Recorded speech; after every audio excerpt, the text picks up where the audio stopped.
David Tovar, él es geólogo planetario, profesor de la Universidad Nacional de Colombia y columnista del Tiempo. Un aplauso, por favor.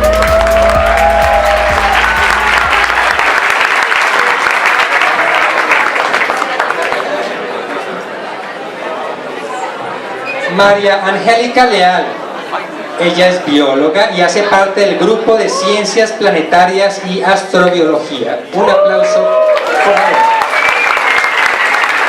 Esta está en la Universidad de La Sabana, ¿sí? Sí. Walter Ocampo, él es químico y presidente de la Asociación Colombiana de Estudios Astronómicos. Un aplauso, por favor.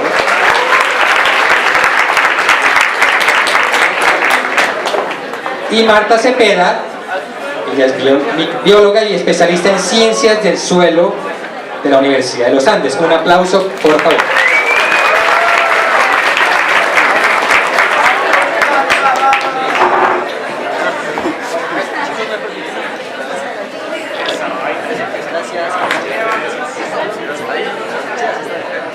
Bueno, ¿hay o no extraterrestres?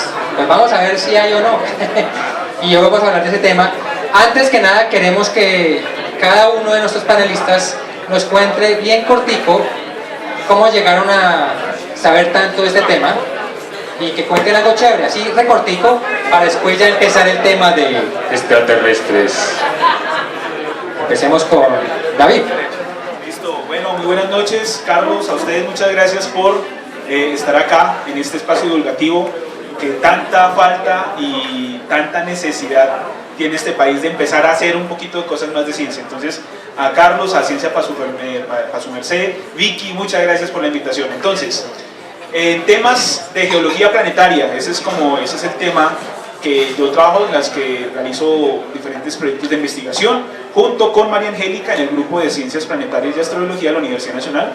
Y es un tema que, digamos, aquí en Colombia no ha sido muy explorado.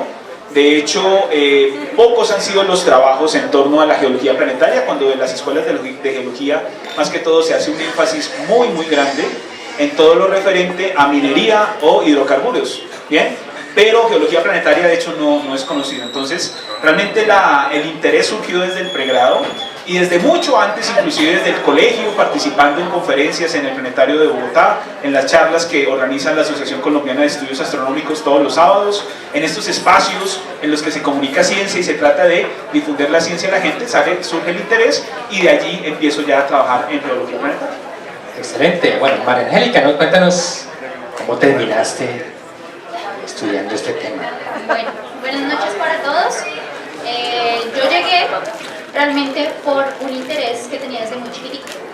Yo desde chiquitica soñaba así como muchas de ustedes, porque muchos hemos soñado con ser astronautas, o quién no, ¿cierto? Y siempre como con ese sueño, oye, yo quiero ser astronauta. Y al tiempo yo era fanática de ver todos los documentales que salían de animalitos, de planticas, ¿sí? Y como que me encantaba la biología. En mi casa había un libro que es Los 100 años de la National Geographic. Y en ese había como las expediciones del Polo Norte y Sur y la conquista del espacio exterior. Y siempre crecí como con esa idea. Ya estando en el pregrado, mi hermana encuentra así como información acerca de qué es la astrobiología y me la envía y yo, oye, qué cosa tan chévere. Entonces empezamos como a buscar más información, vimos pues que algunos grupos habían venido haciendo divulgación, lo que es por ejemplo ACDA, ha hecho divulgación de astrobiología desde muchos años atrás. Entonces nos enfocamos un poco más en la investigación, ¿sí? Entonces en mi pregrado empecé a tocar puertas en el departamento de biología. Pero ¿qué pasa cuando uno dice astrobiología? ¿Qué es lo que primero todo el mundo piensa? Está loco. Sí, tal cual. Esta niña quiere buscar marcianos. Entonces a mí nadie me apoyaba al principio y todos tocando puertas. Cuando uno empieza a mostrar resultados, que fue con los ambientes extremos, que ahora hablaremos de eso, fue que se abrieron como las puertas para este tema acá en Colombia. Pero sí fue una pasión desde chiquitita. Walter. Bueno, buenas noches y de nuevo gracias por la invitación. Bueno, mi contacto con la ciencia viene desde muy niño. Siempre me gustó la astronomía, aunque pues después estudié fue química. Tal vez porque cuando yo llegué a la universidad a estudiar astronomía era una posibilidad que uno ni contemplaba. Pero luego me reencontré con la astronomía porque hace ya 32 años con un grupo de amigos creamos una asociación de astrónomos aficionados, ACTA, Asociación Colombiana de Estudios Astronómicos, y dentro de esa asociación hemos tenido a lo largo de todo este tiempo grupos de estudio en diferentes temas.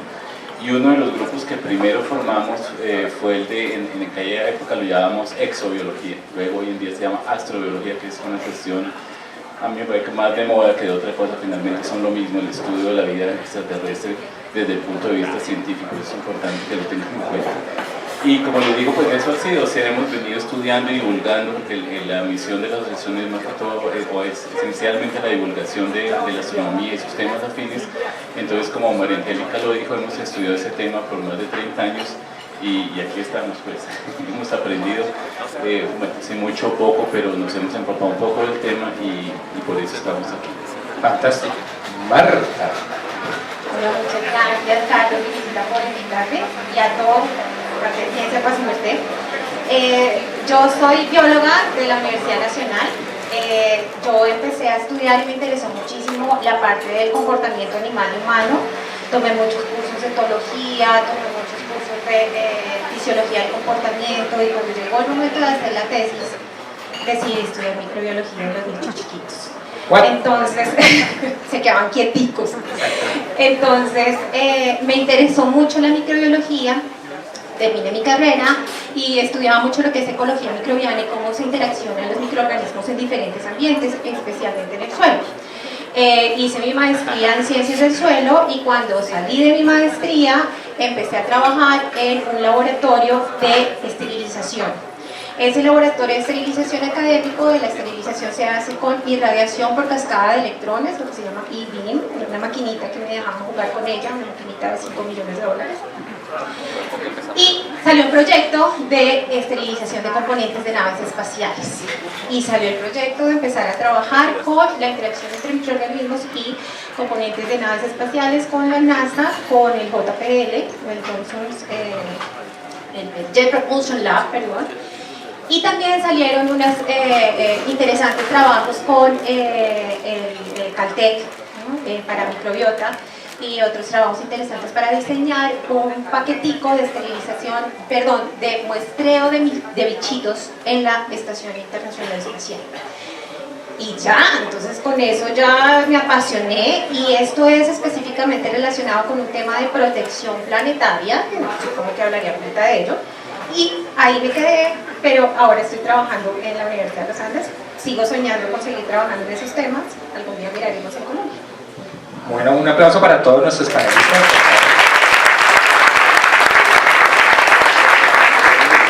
Bueno, recuerden, ante los que no nos conocen, nosotros estamos presentes en redes sociales, Facebook, Twitter, Instagram, YouTube, y tenemos nuestro website para que vean nuestros videos, datos científicos. Entonces suscríbanse a nuestras redes, porfa, y ahí van a encontrar cosas muy chéveres.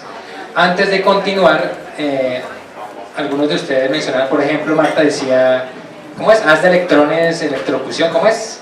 Eso es un corrientazo.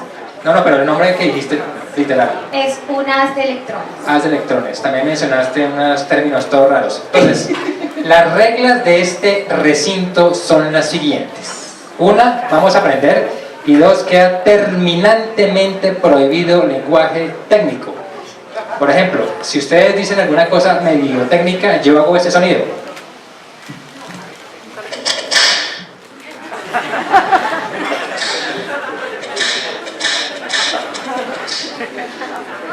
Su latigazo. Entonces, eso quiere decir que el término no lo entendí yo y no lo entendió, entonces toca volverlo a decir. ¿Listo?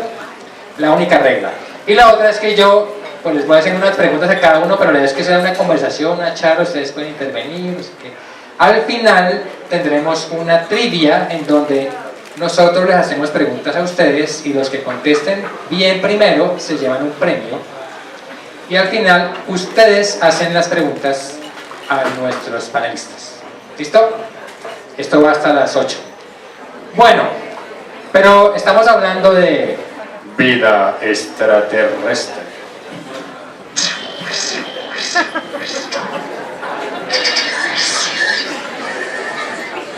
Y no hemos dicho qué es vida. Entonces, ¿qué será vida? Yo estudié biología y no tengo muy claro qué es vida.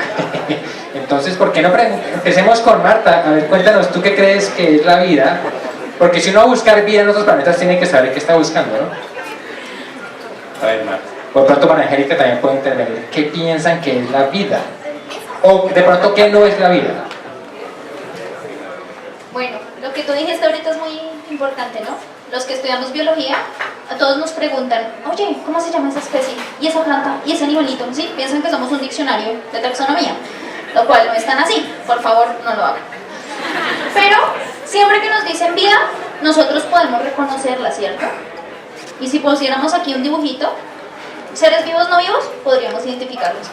Pero al día de hoy, la definición de qué es vida es bastante borrosa, ¿sí? Hoy en día tenemos muchísimas definiciones que van de acuerdo a cómo funciona la vida, cómo es el metabolismo de la vida, cómo es que tiene unas funciones, ¿sí? Pero tener un concepto de vida, no. Lo que hacemos más que nada es buscar por las características. Es decir, no sabemos definir la vida, pero sí podemos identificarla. Entonces nos enfocamos en esas llamadas bioseñales. ¿Listo? ¿Estás de acuerdo, Marta? No sabemos qué es vida, entonces. No, la verdad es que la idea es buscar algo que tiene un sistema o una forma de copiarse y de permanecer y de estar construyéndose autónomamente, digamos así. Entonces, lo que veamos así con esas bioseñales, como dice María Angélica, es lo que nosotros estaríamos pensando como vida. Sí, es como si, uno siempre escucha eso, ¿no? Como si no se reproduce, si no se copia, como que no está vivo, ¿no? Pero incluso hay como que algunos cristales que pueden hacer eso, ¿no? Pues como que cada característica que uno dice, hay algo no vivo que lo puede hacer, pareciera, ¿no? O sea que es bien complejo. ¿Qué piensa? Claro, y curiosamente, digamos, desde diferentes perspectivas, inclusive se llega desde la filosofía misma de la ciencia a ser muy simplista, ¿cierto? Entonces, desde el punto de vista termodinámico, un sistema vivo se asume simplemente como aquel que ustedes explicaban, ¿cierto? Es decir, todas las funciones que tienen con gastos de energía.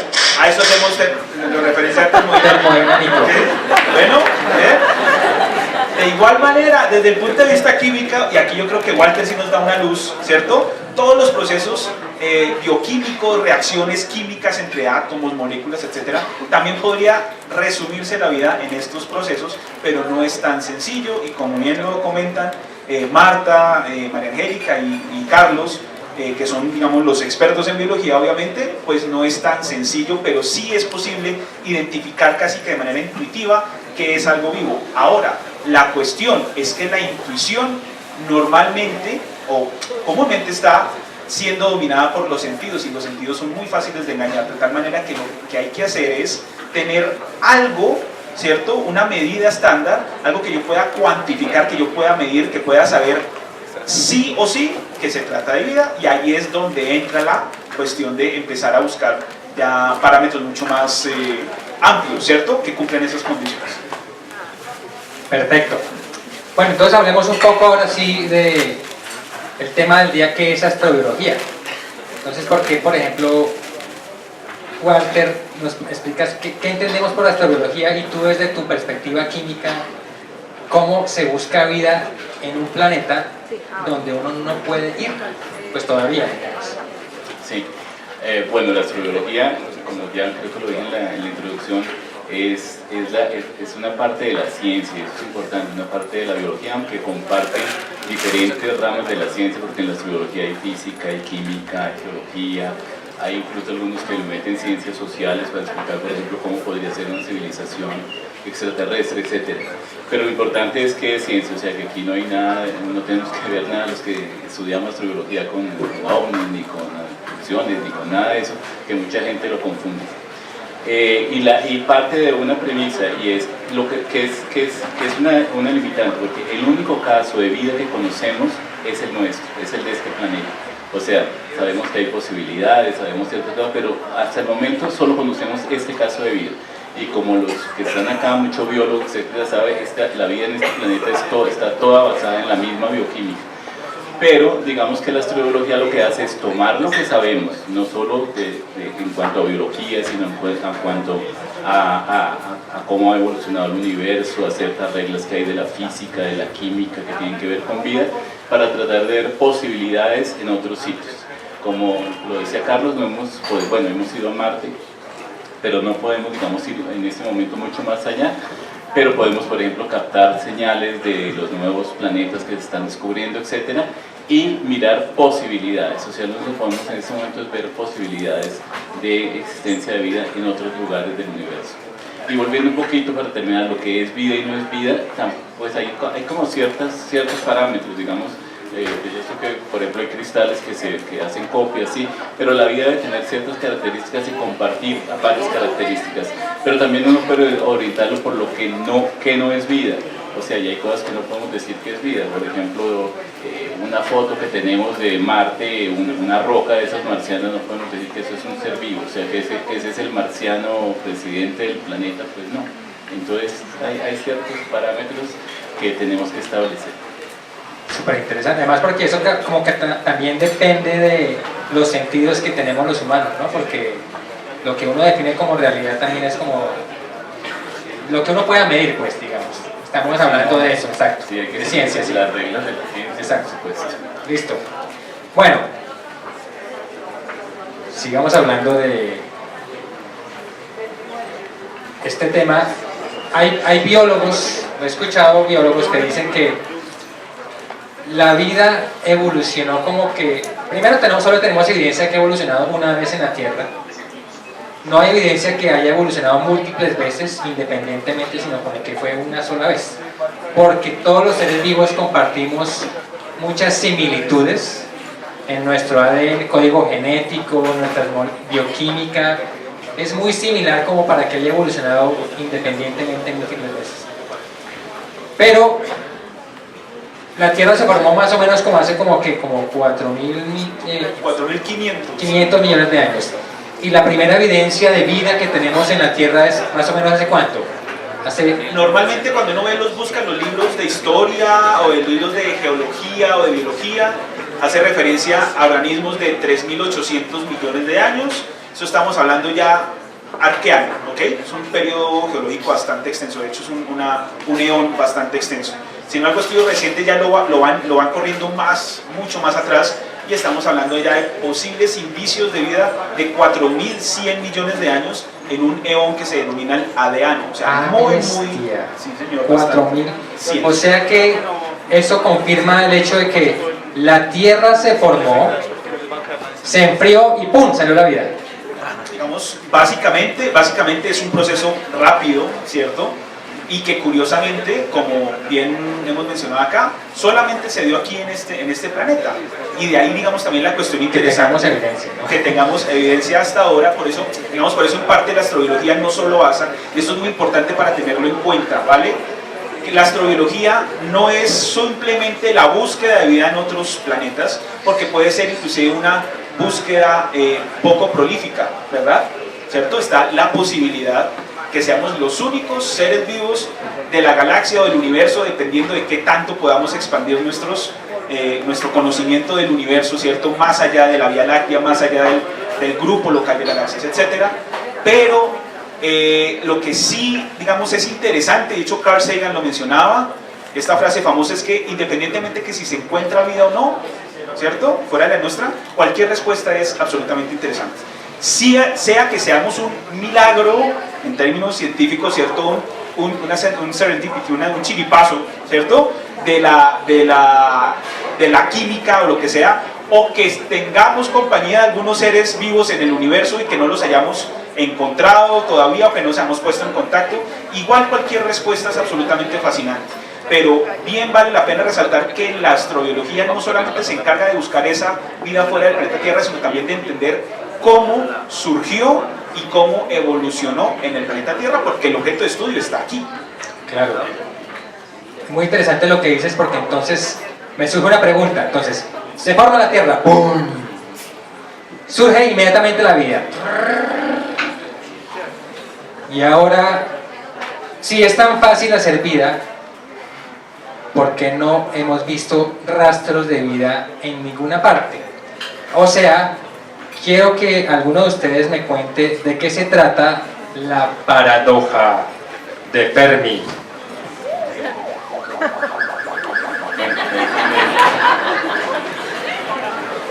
Me dije que yo responderé. Bueno, una cosa es que lo que acaban de decir, o sea, que si la vida surgió tan rápido en la Tierra, quiere decir, o bueno, algunos lo interpretan así, que entonces no es tan difícil. O sea, si hubiera sido un proceso supremamente complicado, pues posiblemente no habría surgido. Pero lo que le digo es que no sabemos. Entonces la paradoja de Fermi, Fermi era un físico italiano, ganador del premio Nobel, y alguna vez discutiendo el asunto, entonces lo que él planteó fue, si existen extraterrestres, entonces ¿por qué no están acá? Digamos que el argumento es válido, o sea, si realmente hay civilizaciones más avanzadas que nosotros, pues deberíamos conocerlas. Y bueno, se le han dado diferentes respuestas que pues no podemos estar seguros de ninguna, porque como les digo, no conocemos exactamente qué pudo haber ocurrido. Pero hay dos interpretaciones. Una es que posiblemente se cree que en la evolución de la vida, pues de origen de la vida, luego de evolución hasta organismos procariotes, eucariotes, multicelulares, vida compleja, inteligencia, debe haber procesos que no son tan fáciles. Y hay algo que llaman el gran filtro, o sea que debe haber alguno de esos procesos en los cuales es muy difícil que ocurra. Entonces, puede que, por ejemplo, el origen de la vida no sea tan fácil, porque acabamos de decir que surgió rápido en la Tierra, o el paso a vida compleja, o el paso a inteligencia. Entonces, no sabemos, el hecho de que nosotros estemos aquí puede interpretarse, o como que nosotros ya atravesamos esa pared, ese que se llama el gran filtro, y puede que seamos los únicos, o sea, que seamos los primeros que vamos, o puede que... ¿sí? O puede que este gran filtro esté más adelante que nosotros, y de hecho Enrico Fermi trabajó en el proyecto Manhattan y todo eso, y él lo interpretaba un poco como que, y muchos lo interpretan así, que las civilizaciones no sobreviven a la tecnología, bueno, y nosotros podíamos ir hacia allá. O sea que la tecnología hace que acabemos con el planeta, que contaminemos todo, que acabemos con nuestro propio ambiente, o que hagamos un intercambio nuclear y nos exterminemos, etc. Entonces, si ese filtro está enfrente de nosotros, no hemos llegado allá, es posible que entonces no lleguemos nosotros tampoco a ser una civilización que podamos tener contacto con otras, y entonces sería la respuesta a la paradoja de Fermi, o sea que ninguno atraviesa ese punto, o lo atraviesan muy pocos. Pero eso no lo sabemos. También hay otras cosas por las cuales podría haber otras civilizaciones y simplemente no se han comunicado, o porque están muy lejos, o porque no estamos utilizando las técnicas adecuadas para contactarlos, o porque tiene una ética, que eso suena mucho de que ellos no intervendrían en la evolución de una civilización con la nuestra, o sea que no nos tocaría, entonces algo así como la explicación del zoológico, que nos tendrían ahí, pero no nos perturbaríamos, no tanto del zoológico, o que nosotros estemos en un suburbio muy alejado de la galaxia y ni siquiera se hayan dado cuenta que estamos acá. Bueno, o sea, caben mil especulaciones. Incluso hay una que habla de que me parece interesante, que es posible que una civilización muy avanzada, que ya ha dominado toda la energía de su propio sistema solar, no le interese buscar vida más afuera, es decir, pueden vivir tan bien, ya han superado todos los problemas tecnológicos, etcétera, que puede que no les interese. Cosa que no creo, porque yo creo que el interés por la ciencia y por conocer siempre debe estar en las inteligencias del universo. Pero a eso se refiere más o menos la paradoja de Fermi. Fascinante. Entonces, básicamente lo que se hace es, cuando uno mira hacia las estrellas, una de dos, o estaban pobladas por vida y todos se extinguieron y son cementerios planetarios, o... bueno, hay otra posibilidad, ¿no? Y es que si digamos el problema está en la evolución de la vida, digamos, procariota, eucariota, o eucariota, multicelular, puede que el universo esté lleno de bacterias o o de amebas, o puede que esté lleno de otros que son con los cuales nos es imposible comunicarnos, o sea que simplemente los inteligentes y que o adquieren tecnología son muy pocos. Ahí hay muchas posibilidades. Hay otras formas de inteligencia también, por ejemplo las ballenas, los delfines son seres inteligentes. Ahorita hablamos de la inteligencia. Pero no pueden manipular el medio, entonces podría haber planetas con seres parecidos a los delfines que no son capaces de hacer radiotelescopios o naves espaciales para llegar al otro planeta. En fin, hay mil posibilidades. N posibilidades, muy bien. Incluso cuando uno ve las estrellas está viendo el pasado, ¿no? Porque la luz se demora en llegar aquí. Puede ser que hoy haya vida, pero como estamos viendo el pasado, de pronto no ha evolucionado. O sea, es súper complejo. Es que pongámoslo en el contexto astronómico, eso es bien interesante y esto está íntimamente relacionado con la evolución que ha tenido el planeta Tierra a lo largo de la historia. ¿Bien? De hecho, el mismo planeta Tierra, si lo vemos en retrospectiva, la atmósfera primigenia, es decir, la primera atmósfera que se formó en la Tierra era completamente diferente a la atmósfera que tenemos hoy. Gracias a la aparición de estas cianobacterias que ocurren en el océano, ¿cierto? Se empieza a contaminar la atmósfera y se empieza a liberar grandes cantidades de oxígeno. Y por allá a finales del Devónico, hace más o menos 360 millones de años, 370 millones de años, se empieza a dar una grandísima superpoblación de plantas que tienen una gran cantidad de poros que son los estomas, ¿vale? Y empiezan a liberar mucho más oxígeno.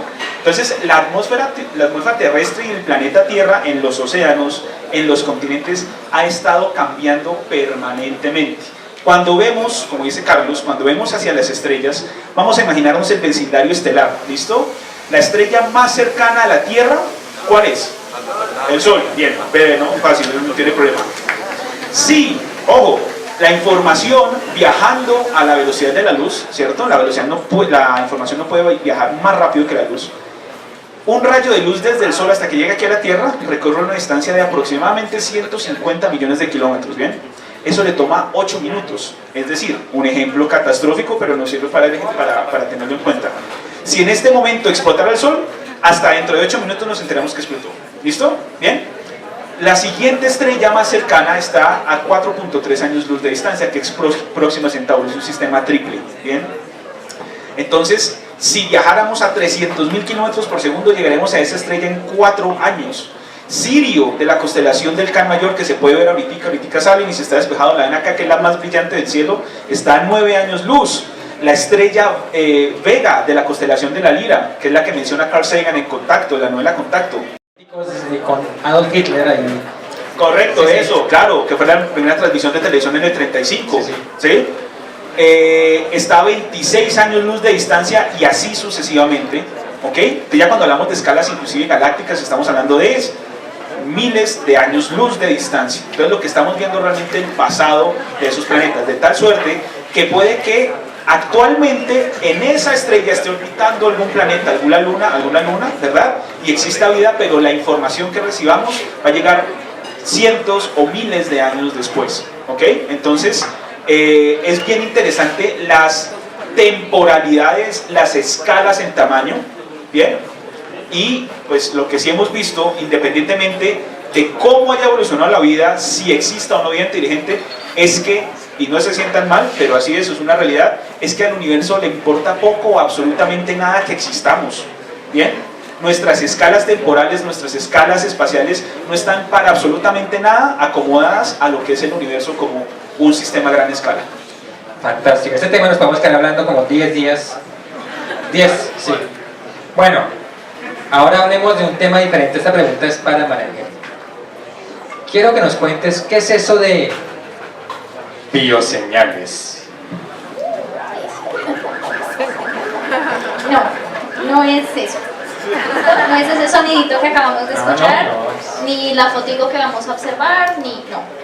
Cuando hablamos de una bioseñal, es algo que me deja un organismo vivo que yo puedo identificar que eso solo está relacionado con la vida. ¿Cómo estudiamos eso? Que decimos, bueno, yo no puedo ir a Marte a tomar una muestra y revisarla, no puedo ir a Venus porque es muy caliente, ¿cierto? Entonces empezamos a buscar lo que llamamos los análogos planetarios. Acá en nuestro planeta, como ya decíamos, es el único ejemplo de vida.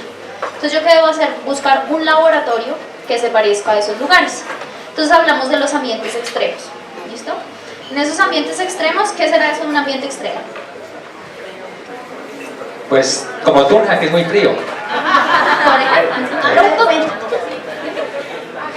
No, mentira, me imagino pues así como acidez alta, o sitios muy básicos, muy calientes, exacto, ¿sí? Listo, sí.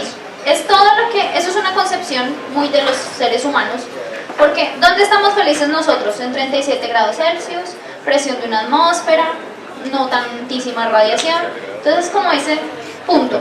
Cuando nos alejamos mucho de ahí hablamos de esos ambientes extremos, entonces vamos a encontrar la Antártida, vamos a encontrar desiertos, vamos a encontrar lagos ácidos, lagos con pH muy alto, ¿sí? Vamos a encontrar todo esto.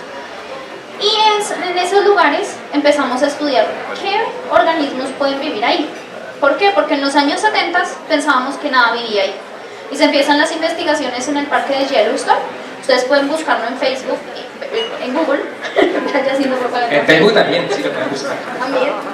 Y van a ver que es una piscina de colores muy bonitos, que eso está relacionado con los organismos que viven allí. Pero antes de los años 70 era como, ahí no puede vivir nada, eso es demasiado caliente. 90, 95 grados Celsius a esa temperatura hierve el agua. ¿Cómo va a vivir algo ahí? Pero hoy en día sabemos que sí, inclusive más de la temperatura a la que hierve el agua. Entonces, ¿qué me permite eso? Ver cómo la vida se adapta a ciertas condiciones y qué me deja de rastro. ¿Qué puedo yo rastrear de esa vida? Y empezamos a buscar moléculas que solo están asociadas con la vida, ¿cierto?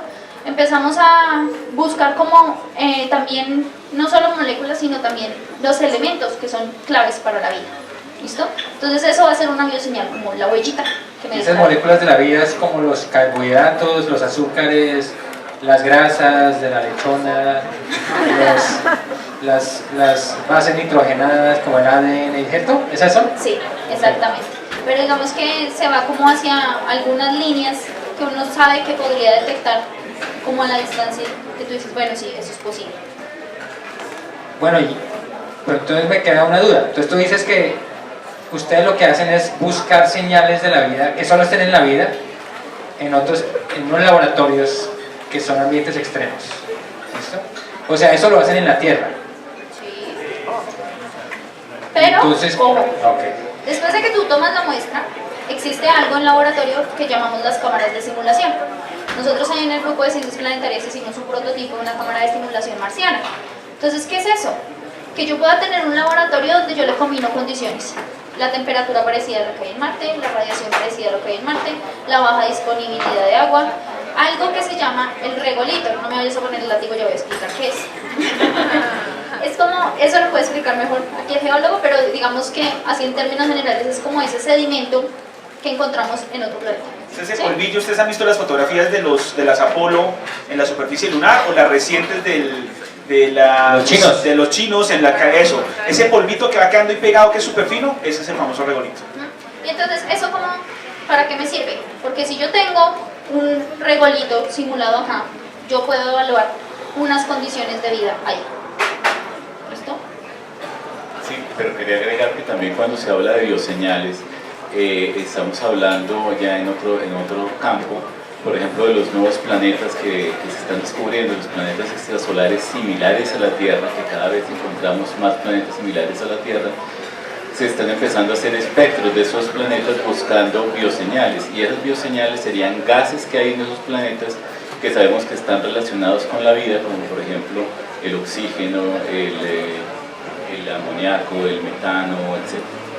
Y no, Yo quisiera agregar también que es muy importante pensar que esto es como un trabajo así a los Sherlock Holmes, que utiliza de muchas áreas de la ciencia el análisis de esas bioseñales. O sea, no porque detectemos una bioseñal podemos decir, no estamos solitos en el universo, sino tiene que ser realmente un montón de evidencia para que podamos pensar, ni siquiera concluir, pero sí pensar que puede que haya vida en otros planetas. o sea, si me encuentro un lípido en Marte, no quiere decir que haya vida. Pero si me encuentro un chicharrón, sí.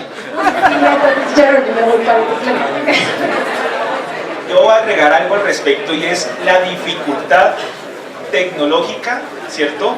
Y del conocimiento que tenemos de la naturaleza en la vida, precisamente sobre estas benditas bioseñales, que es como la piedra angular de la astrobiología, ¿bien?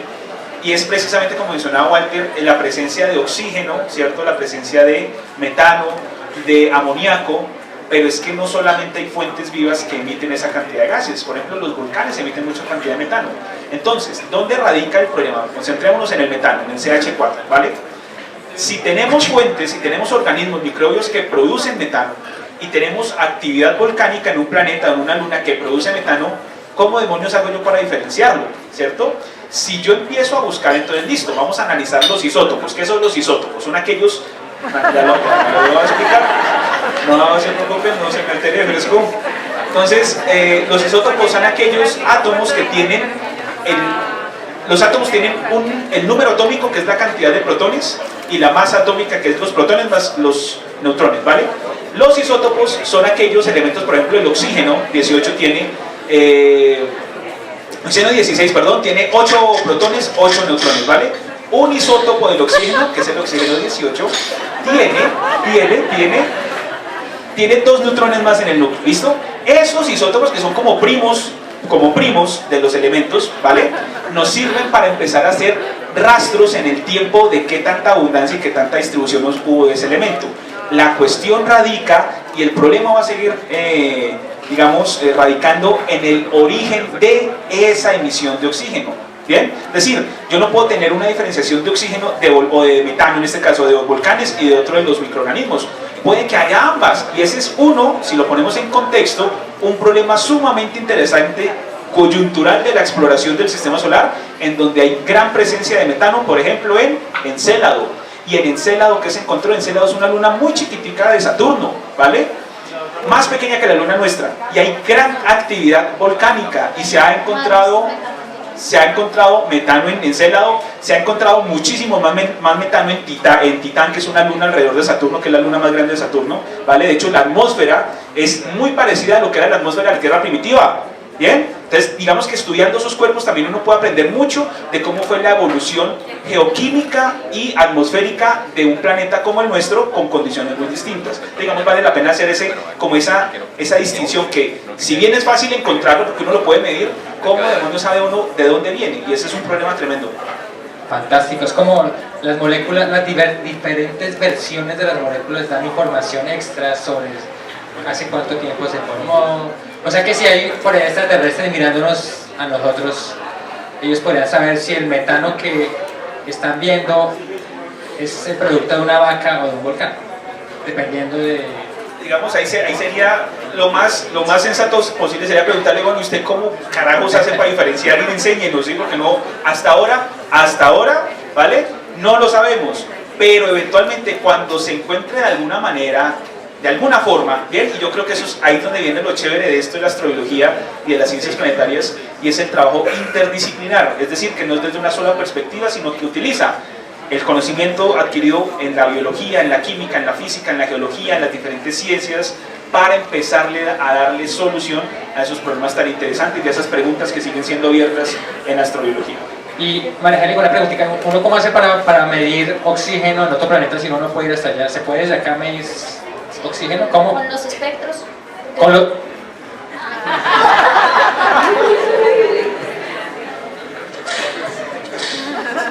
¿Los espectros? Entonces, Te lo dejé difícil.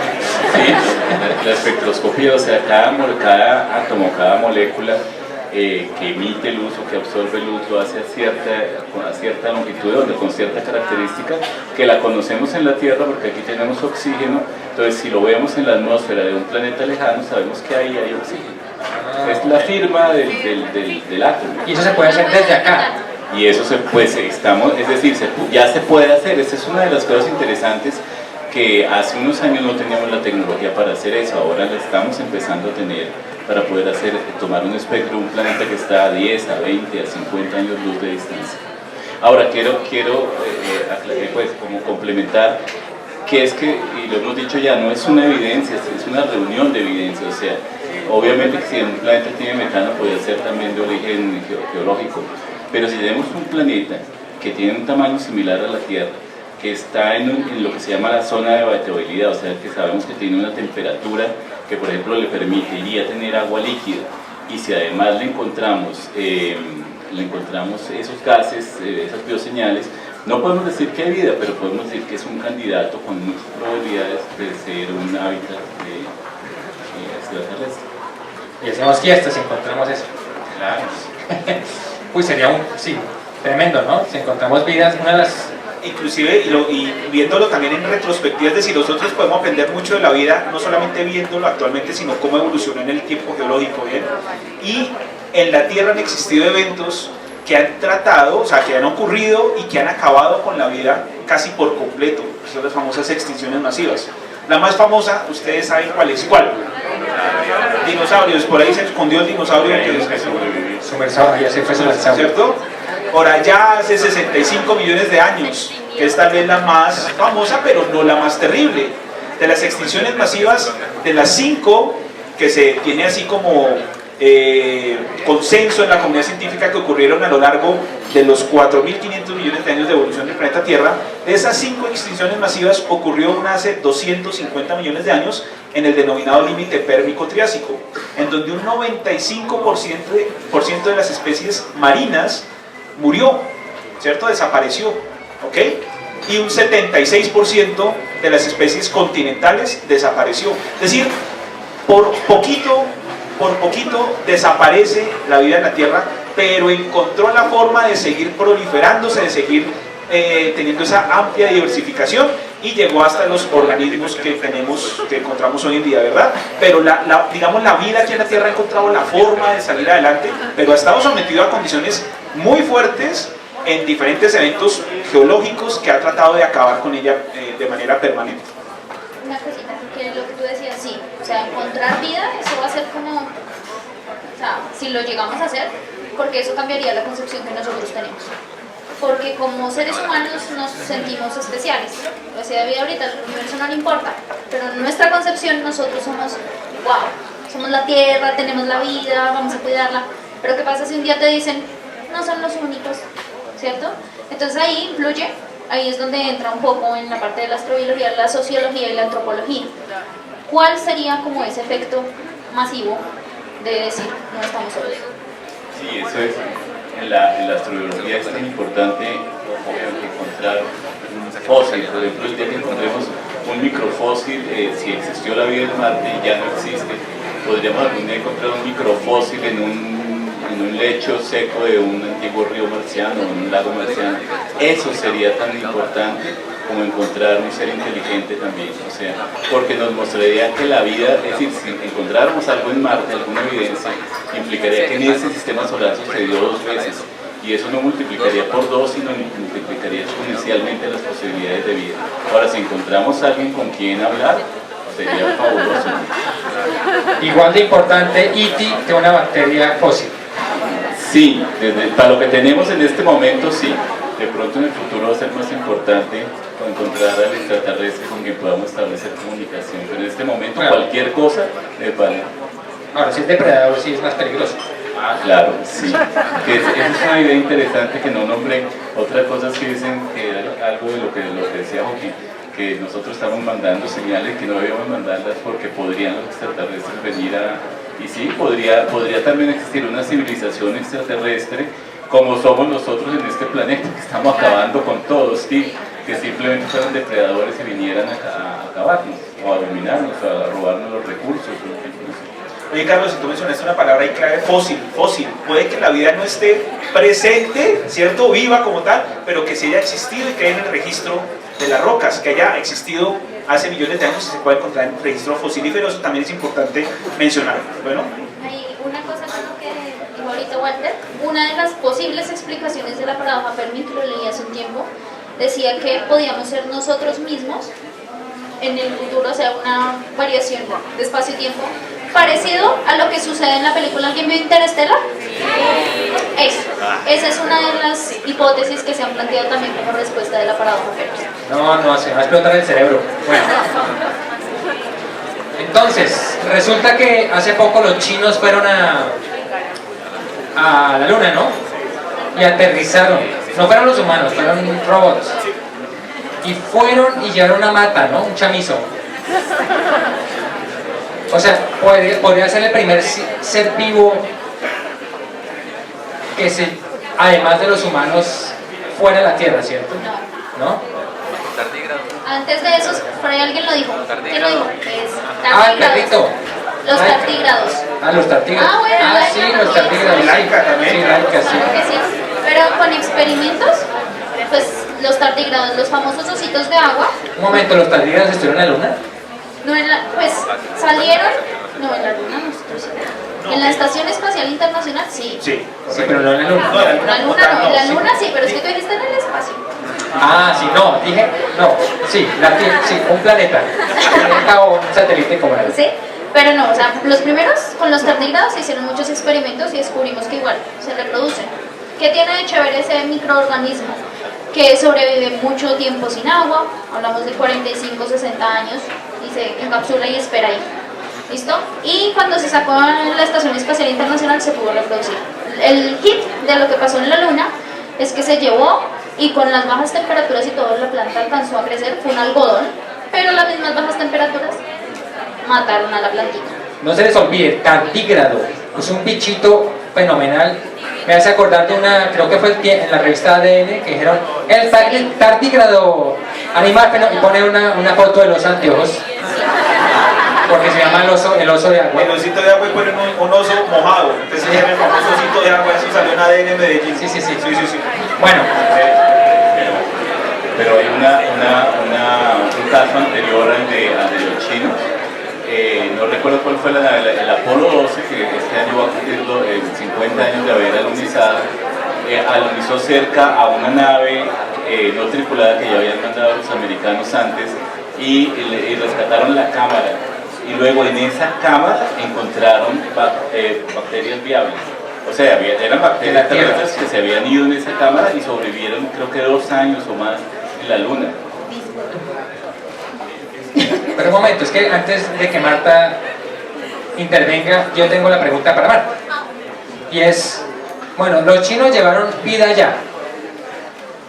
¿Hay leyes sobre eso? O sea, el que llegue primero a un planeta puede llevar vacas y terneras y humanos y... ¿De qué se trata eso de la protección planetaria?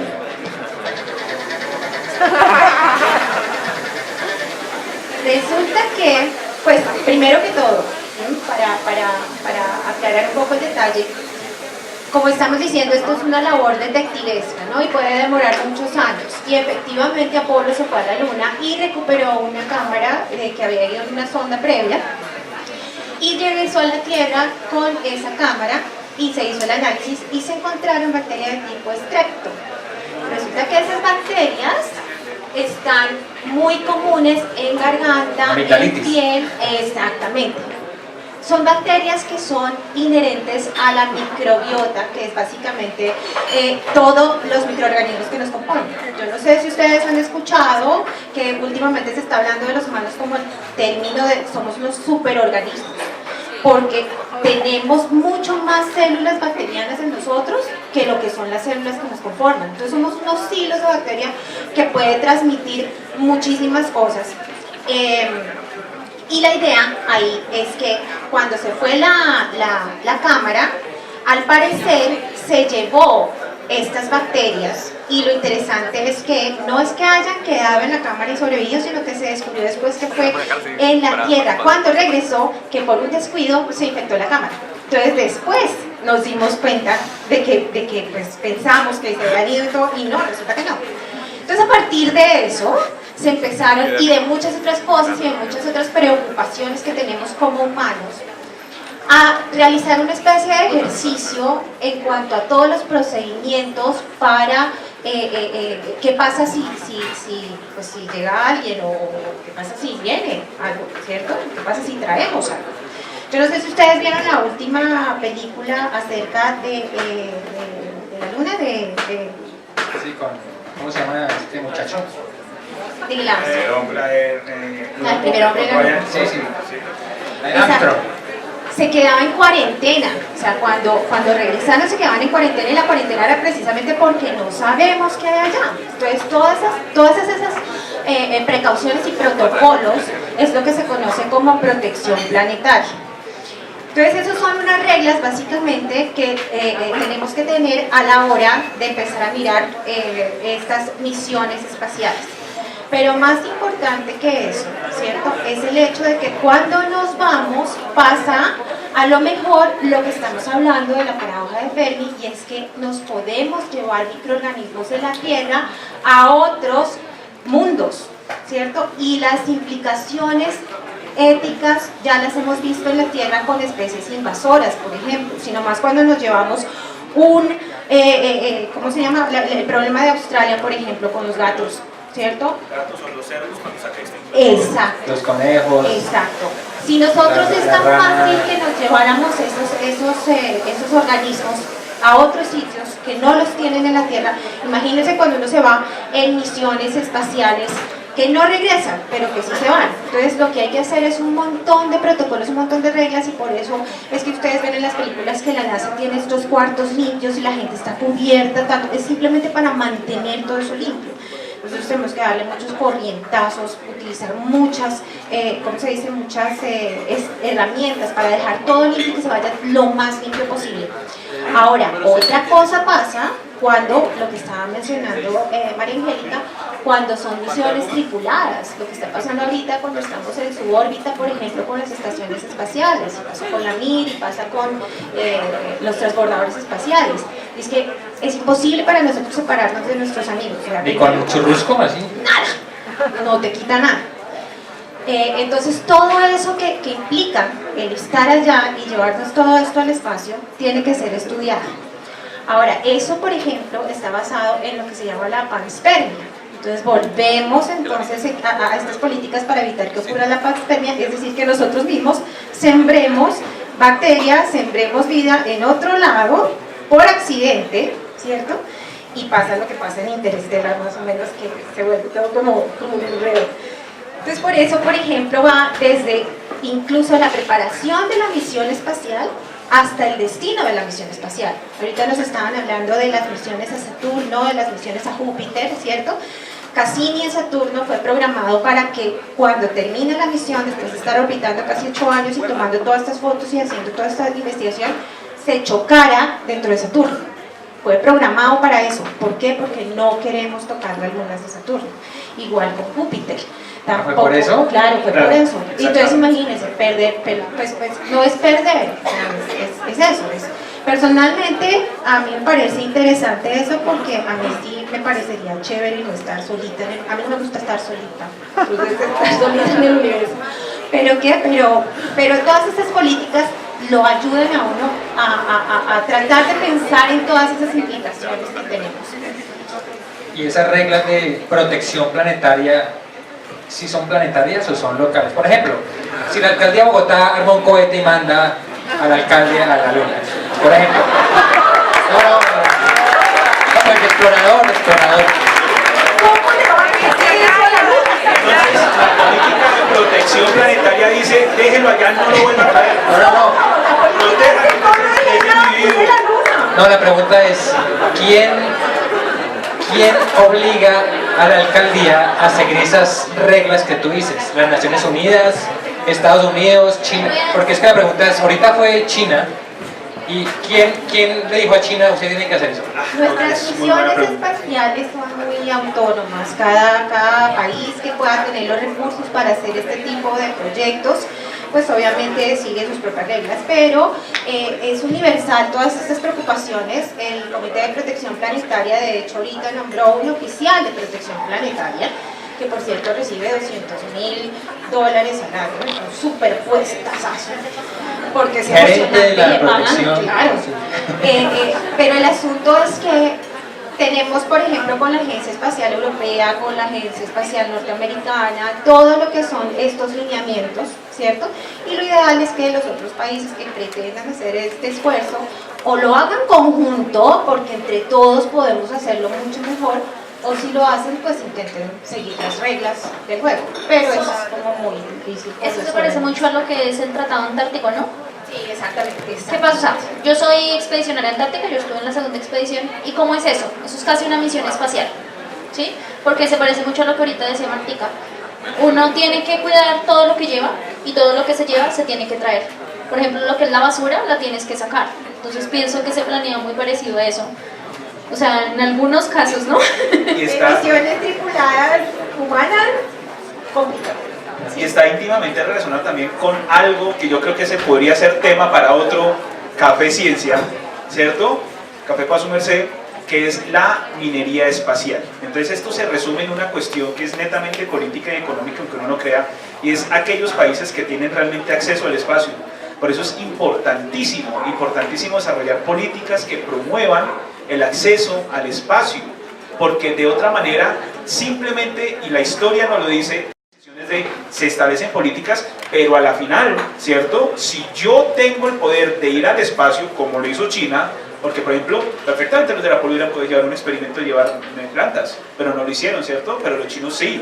India en un futuro seguramente tendrá otro plan de desarrollo, pues hay que empezar a proteger de manera ya internacional el acceso al espacio para evitar ese tipo de contaminantes, ¿cierto? Que puede ser, digamos, si contaminar de la Tierra para afuera. Eso es fascinante, ahí nos podemos quedar hablando. Bueno, siguiente, además, una pregunta, ¿Colombia tiene un programa espacial? No, imagino que... Aquí tenemos al coronel retirado Raúl, que trabajó en la Fuerza Aérea. Él es un promotor de lo que es la Agencia Espacial Colombiana, ha hecho un trabajo invaluable. Yo a Raúl lo conozco en el año 99, desde que estaba trabajando en el Museo Ayancatam, y se ha venido impulsando fuertemente, es decir, las ganas están, la vaina es que los políticos no están para que salgan las cosas, ¿sí? Entonces se ha tratado de promover varias veces la Comisión Colombiana del Espacio y la Agencia Espacial Colombiana y todo, y si bien se han visto obstáculos, yo creo que el interés general de la comunidad científica apunta hacia eso. Tenemos ahora, afortunadamente, una propuesta desde el Senado de la República de la creación del Ministerio de Ciencia y Tecnología, que ya se ha aprobado, que pues ojalá retome todo el proceso y toda la experiencia que ha tenido Colciencias en temas de ciencia y tecnología, pero a eso se le está apuntando y eventualmente ojalá no seamos el último país de la región en tener una agencia espacial, sino que se piense que eso sea realmente ya algo real. De hecho se lanzó el FACSAT, un satélite de la Fuerza Aérea, que es un microsatélite, si no estoy mal, es un microsatélite, ¿cierto? Bien. Y ya eso es un avance interesante. Entonces la idea es seguirle siempre apostando y mostrar la necesidad de tener una agencia espacial colombiana. Una cosa más, antes de agradecerle a Marta, no sabía que los que trae la cámara habían tosido sobre ella. Gracias. No, me desilusionaste, pero no, una pregunta para Marta. Uno escucha a veces, alguna vez leí, si algún día encontramos vida, por ejemplo, en Marte o en el supuesto océano de Europa o Encelado, ¿la respetaríamos? O sea, hay algo escrito, porque dicen que no deberíamos tocarlo, o sea, que seguramente, o sea, digamos, si hay microorganismos en Marte, hay unos que piensan que Marte les pertenece a ellos y que nosotros no tendríamos ningún derecho a perturbar su hábitat ni a conquistar Marte, porque Marte es de ellos. ¿Hay algo escrito al respecto? Sí, totalmente, y de hecho tenemos ya la parte de, cuando hablo tenemos, estoy hablando como los humanos, ¿cierto? Como una especie de programa para Marte en el 2030, y la idea es precisamente llevar misiones tripuladas.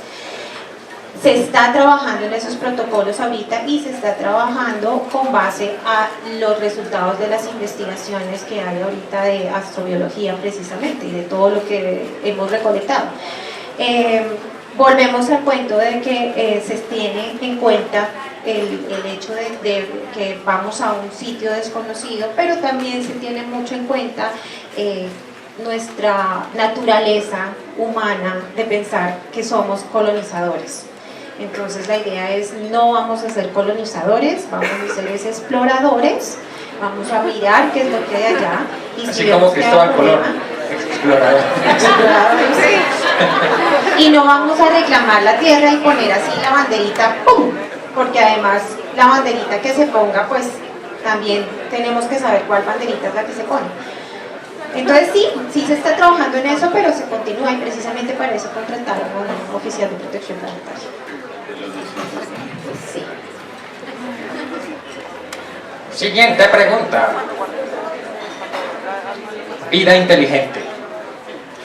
¿será que los extraterrestres son inteligentes? Es más, ¿qué es inteligencia? ¿Qué tal que los extraterrestres sean tan inteligentes que nosotros seamos como hormigas para ellos y no puede haber comunicación? ¿Ustedes qué opinan? Puede ser una posibilidad. Si no, tomemos un caso bien aterrizado para contextualizarnos un poco. Los chimpancés, ¿cierto? La diferencia del ADN de los chimpancés con el humano es ¿cuánto? Es de un 1%, o sea, somos 99% idénticos a los chimpancés, ¿cierto?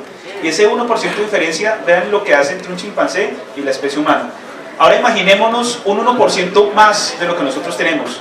¿Qué podrían hacer esos tipos de seres inteligentes, verdad? Podrían viajar por el tiempo, podrían doblar el espacio-tiempo, podrían crear agujeros de gusano. Pues, digamos, es interesante pensar en las opciones, ¿ok? Las posibilidades, pero siempre, y aquí es donde radica la importancia de la astrología vista desde una perspectiva científica. Si no hay evidencia, simplemente queda en la mera especulación. Es interesante, es sumamente motivante, inclusive desde la parte nociológica, empezar a pensar en esas posibilidades, pero la evidencia no tenemos. O sea, como no sabemos, no tenemos un objeto de estudio diferente a nosotros, todas las posibilidades caben, ¿cierto? Puede que toda la vida en el universo sea, si es que existe, microbiana, puede que nosotros seamos los microbios para ellos y que nosotros seamos los menos evolucionados en términos de vida. No lo sabemos y ahí, digamos, yo creo que radica lo interesante de estudiar estas cuestiones desde un punto de vista científico. Ahora, con lo que tú preguntabas de la inteligencia, muchos biólogos desde la parte de la etología y de otras ramas han definido la inteligencia como la capacidad de la resolución de problemas, ¿sí? Pero hay otros organismos que, si bien no resuelven un problema, digamos, uno diría, eso pues no es un problema, para ellos tal vez sí, ¿sí? Pero tienen otras nociones. Por ejemplo, el hecho de que tengan, ¿cómo se dice eso? Como sociales, animales sociales, eso puede ser un factor que está ligado a la inteligencia. Entonces ahí empezaría uno a considerar, bueno, hasta qué punto, por ejemplo, las abejas son inteligentes, ¿cierto? Las hormigas. Según Ginás, y eso es interesante porque cuando estuvimos hablando con Rodolfo Ginás el año pasado, precisamente en el marco del Congreso Latinoamericano de Astrobiología que se hizo aquí en Colombia, él nos comentaba que él había descubierto que efectivamente la inteligencia podría estar asociada a frecuencias en los 40 Hz y que las abejas emiten en esa frecuencia, ¿vale? Inclusive, él en uno de sus libros explica que la inteligencia también está dada por la capacidad de predecir, es decir, de saber qué puede pasar, ¿listo? Y hay cosas que se pueden predecir y otras no. Por ejemplo, ¿qué no se puede predecir? Un terremoto, ¿vale? No, o sea, no se puede predecir un sismo, ¿listo? Que ocurrieron varios sismos y ustedes hubieran hecho una sesión acá con gente de la red y del servicio y eso hay que hacer mucho énfasis. Hay cosas que no se pueden predecir, pero sí por lo menos entender la historia, ¿cierto? O el pasado para estar preparado para el futuro, y en eso digamos que la geología sí nos da una perspectiva muy amplia de ese tipo de fenómenos para poder interpretarlos y saber qué eventualmente podría pasar bajo ciertas circunstancias. Pero la inteligencia como tal, había leído, yo creo que fue un artículo en Nature el año pasado, una cuestión así, sobre que es una propiedad de la vida que es sumamente rara, es decir, no es que evolutivamente se llegue finalmente a desarrollar inteligencia. Veamos por ejemplo el caso de los simios, o sea, y se preguntaba ahí, bueno, un simio, si sigue pasando de aquí 1 millón, 3 millones, 10 millones de años, ¿será que se vuelven inteligentes esos simios? Y ahí digamos que la inteligencia parece ser... Con eso tú estás afirmando que no lo son, ¿cierto? Claro, o sea, inteligencia como qué, entonces hay que definir inteligencia basada en qué. Lo mencionaba Walter, ¿no? Los delfines, cosas de un video de un chimpancé, bueno, meten a unas personas a un cuarto y tienen como un tarro con maní y nadie lo puede sacar y entra un chimpancé y es el único que lo logra sacar. ¿Has visto ese video? Sí, lo he visto. Listo. Entonces digamos que esa inteligencia estaría ligada a lo que yo digo, a la capacidad de resolución de problemas, ¿cierto? Si ya estamos hablando de capacidad tecnológica, pues solamente nosotros seríamos los únicos inteligentes. Ahora, la cuestión es, ¿podemos extrapolar que porque un solo chimpancé haga eso, toda la especie lo puede hacer? No, pero pues entonces sí, digamos, o sea, no es tan fácil, ¿sí? No es tan, eso. Tenemos dos seres muy inteligentes. No, y esto es lo bonito de estas cuestiones, es la discusión y pensar las posibilidades, ¿no? Porque a veces uno se queda como que tal vez de pronto con una sola perspectiva, pero en la medida en que se hace la discusión es donde se enriquece muchísimo y la idea es siempre como avanzar en la frontera del conocimiento. Por ejemplo, Walter, que hablaba de las ballenas. Sí, no, es que hay diferentes Una cosa que es muy importante tener en cuenta, que ya se ha esbozado aquí, es que la evolución no es determinista, ¿no? La evolución no va hacia algo, la evolución va hacia seres más adaptados, que por ejemplo las bacterias son de los seres más adaptados de este planeta. Y de hecho, dijimos que la vida se originó hace unos 4.000 millones de años, y hubo como 2.000 millones de años que en este planeta solo hubo microorganismos. Es posible que haya muchos sitios en el universo donde solo haya microorganismos y no den el paso más allá. Pero lo que les decía, o sea, la evolución no necesariamente va hacia inteligencia, va hacia cosas adaptadas, como dijeron aquí, las abejas son adaptadas, los microorganismos son adaptados, bueno, muchos seres vivos pueden ser. Pero también hay diferentes tipos de inteligencia, entonces hay inteligencias, por ejemplo, hablan de las inteligencias colectivas, por ejemplo, los hormigueros puede ser una inteligencia colectiva, o las abejas, y hay inteligencias, como les decía, por ejemplo, los delfines, las ballenas, que son inteligentes, pero no pueden, al no tener manos para manejar su medio, no son capaces de crear herramientas. Por ejemplo, sería una limitante si uno quiere buscar inteligencias extraterrestres que sean capaces de establecer comunicación. Por ejemplo, imagínate, así un solo caso hipotético, en otro universo, en otra galaxia, otro café Ciencia para su merced hablando es como si hubieran humanos que pueden construir telescopios pero no pueden viajar por el espacio-tiempo como nosotros, igual, ¿sí? Entonces, ahí es donde se vuelve esta cuestión como un ciclo precisamente de infinidad de posibilidades. Pero yo creo que hay que romper ese ciclo. Y es que el hecho es que de todo lo que estamos hablando, lo estamos hablando porque nos estamos comparando con nosotros mismos. Entonces seguimos siendo demasiado antropocéntricos a ese respecto. Entonces, ¿qué es inteligencia realmente? Y como le decía Walter, tenemos diferentes niveles de inteligencia, capacidad de comunicarnos y cuestiones así. Entonces, el asunto acá es precisamente lo que dijo Walter al principio. Nosotros sabemos que la vida está basada acá en ciertos elementos con cierta configuración que tenemos todos. Lo mismo puede suceder con inteligencia. Por eso nosotros ahora tenemos programas que la idea es tratar de mirar a nivel de comunicación, porque tal vez comunicación sea un indicio de que hay un tipo de inteligencia. No necesariamente es el derrotero humano. Siempre uno tiene que ser pensando y es natural porque es lo único que tenemos para comparar ahorita.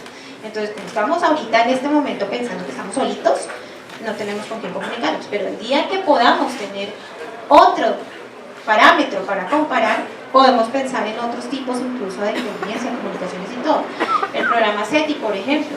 Este programa SETI es el programa de búsqueda de diferentes señales de comunicación a nivel del espacio exterior.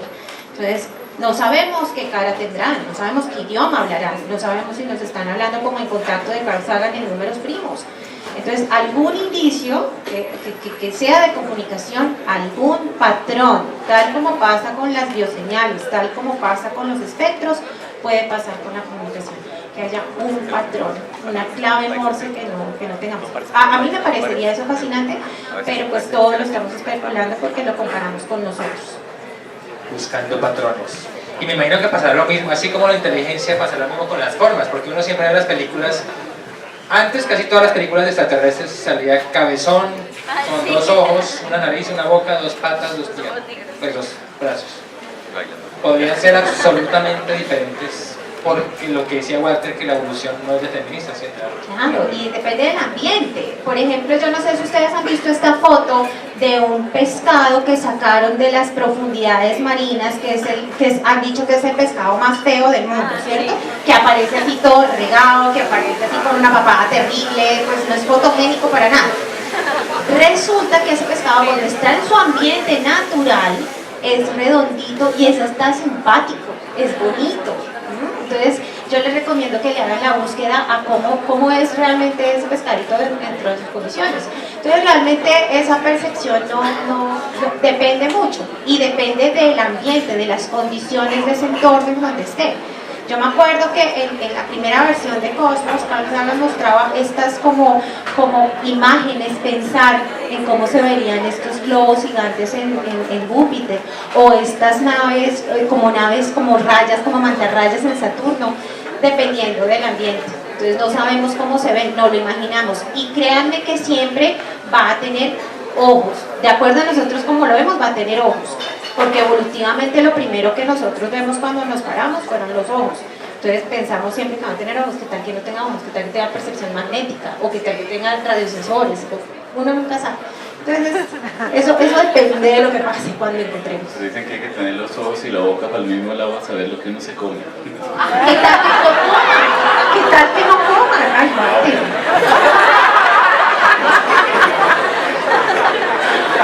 Bueno, pero es verdad, o sea, no es un chiste. Pero a veces sí deben tener cosas comunes. Pero sí, es decir, una cosa es que nosotros evolucionamos de los primates y por eso tenemos la figura que tenemos, los extraterrestres no sabemos de qué evolucionaron, o sea, un argumento contra los alienígenas es que son demasiado humanos para ser creíbles, o sea, los extraterrestres deben ser muy distintos a nosotros. O sea que usted no cree que los extraterrestres hicieron las pirámides de Egipto, los Rapa Nuis, ¿no? En lo más mínimo, Okay. y de hecho esa concepción antropomórfica de los extraterrestres ha estado muy arraigada, ¿cierto?, en diferentes culturas, en diferentes partes del mundo. Cuando cambia un poco la concepción de lo que posiblemente en películas de ciencia ficción o libros de ciencia ficción, de lo que posiblemente pueden hacer los extraterrestres, los aliens cuando llegan a la Tierra, ¿cierto?, ya cambia una concepción antropomórfica, una concepción de insectos. Entonces ustedes pueden ver que tienen patas estilo hombres de negro, una cosa así, más o menos, ¿cierto? Entonces está como muy arraigado a la cultura y precisamente como menciona Carlos, este nuevo boom, esta ola de lo que se convirtió Discovery Channel o History Channel, que eran canales muy buenos, ¿cierto? En el que usted dice tal cosa, todos son alienígenas, todos son extraterrestres. No, qué pena, pero también es culpa del chupacabras. Ah, bueno, eso como para tener una alternativa. Pero realmente el hecho que, por ejemplo, obras magníficas de arquitectura de civilizaciones como los egipcios o de inventos tan extraordinarios como, no sé, lo que pudo eventualmente, que afortunadamente existe registro, y sí, eso sí lo inventó Arquímedes, ¿cierto?, en Siracusa, el fuego griego, cosas de ese estilo. El hecho que no podamos entenderlo hoy en día no quiere decir que se le tenga que atribuir a extraterrestres, ¿vale? Pero sí es muy arraigado en la cultura popular, efectivamente, que aquello que no entendamos se lo atribuyamos a cosas que ni siquiera existen o que no sepamos que están allí, ¿bien? Entonces, lamentablemente sí, la concepción de la astrología va como muy encaminada a esa cuestión de aliens y de alienígenas ancestrales y bueno, un montón de cuestiones que realmente no hay un soporte y una evidencia científica para tener claridad o que dé luces sobre su existencia o su presencia. Y lo que acaba de decir David es fundamental, porque entonces vos te acordás de los canales de Percival Lowell en Marte. Sí. Entonces eso es un ejemplo. Cuando primero se alcanzaron a ver los detalles en el planeta marciano, empezamos a ver todos estos canales y estos sistemas y todo, y vuelvo y lo digo, lo primero que uno hace es compararlo con uno, uy, esos son canales de acueducto, esos son canales de no sé qué. Entonces, claro, durante mucho tiempo había esa percepción, y ya cuando tenemos geociencias, geología, cuando tenemos estos telescopios muy desarrollados, todos nos damos cuenta, pues es un cañón, casi como el de Chicamocha, pero inmenso. Entonces, obviamente, esa percepción que siempre tenemos de pensar que tiene que ver la mano humana ahí, es lo que tenemos que tratar de retirar. Algo también relacionado con eso de cómo nosotros entendemos es lo de la señal WOW. La señal WOW fue algo que se detectó en el 77 en la Universidad de Ohio en el radiotelescopio llamado Big Air. ¿Qué pasó? Que detectaron una señal que tenía un patrón, ¿sí? Y para nosotros todo lo que para ese momento tenía patrón era comunicación, era humano. Y se llama la señal WOW porque la persona que lo detectó hizo como, lo encerró en un círculo y dijo wow. ¿Sí? Como encontramos lo que estábamos buscando, ¿sí? Eso ha pasado muchísimos años, desde el 77, y la última conclusión fue en el año 2017, cuando se entendió que era un cometa que tenía un paso cada determinado tiempo y generaba posiblemente ese patrón, ¿sí? Pero siempre nos tratamos como de ligar lo que dice Marta, a lo que conocemos, a lo que entendemos. ¿Cómo se llama ese cuerpo celeste? El Oumuamua. ¿Eso qué es? ¿Extraterrestres? No, eso, y completando lo que dice Marta antes de hablar de Oumuamua, que Oumuamua significa explorador en lenguaje hawaiano, ¿sí? Y cuando asociamos cosas, ¿cierto?, con formas humanas o con algo parecido a lo que nosotros tenemos en nuestro entorno, a eso se le denomina pareidolia, ¿vale? Y es muy común, que es la misma cosa que uno hace cuando sale y ve nubes con formas, ¿cierto? Exactamente igual. Entonces la pareidolia es, digamos, como una condición mental de siempre asociar lo que encontramos de objetos inanimados con cuestiones animadas o inclusive parecidos a nuestros rasgos fisiológicos. Entonces, bueno, ya pasando a Oumuamua. Lo de Oumuamua es una cuestión bien interesante que causó un revuelo tremendo porque en muchos medios, de manera irresponsable, ¿cierto?, se jugó como al teléfono roto, ¿bien? Lo que se hizo, el estudio de Oumuamua, que es un asteroide, es un cuerpo que parece que de una forma alargada, poco común en cuerpos pequeños del sistema solar, tiene unos parámetros orbitales bastante extraños que llevó a concluir a los autores del artículo, y ahí es donde viene la vaina del boom, ¿cierto?, mediático en medios. El problema de las figuras de autoridad. Y el problema de las figuras de autoridad de tener vacas sagradas en ciencia, tal cual, es que el artículo fue escrito por los directores del Centro de Astrofísica de Harvard, o sea, no son cualquier cosa, ¿vale? Entonces, ¿cuál fue la cuestión? Que dentro de todo el trabajo que se propone, que efectivamente se trata con un objeto de elementos orbitales diferentes, etcétera, se llega a suponer como una alternativa, porque en ciencia hay que trabajar siempre con múltiples hipótesis, ¿vale?, que se podría tratar de algún cuerpo extraterrestre que puede ser de pronto de tecnología de una otra civilización. O sea, se dejó como ahí como en el tintero, porque nada en el sistema solar tiene ese comportamiento, ¿vale? Pero es una posibilidad de las tantas que puede haber, que eso está bien, así es que se debe trabajar. ¿Listo? Entonces, ¿qué fueron lo que hicieron los periodistas y los medios? Entonces, CNN, Caracol y RCN cogieron solo esa parte.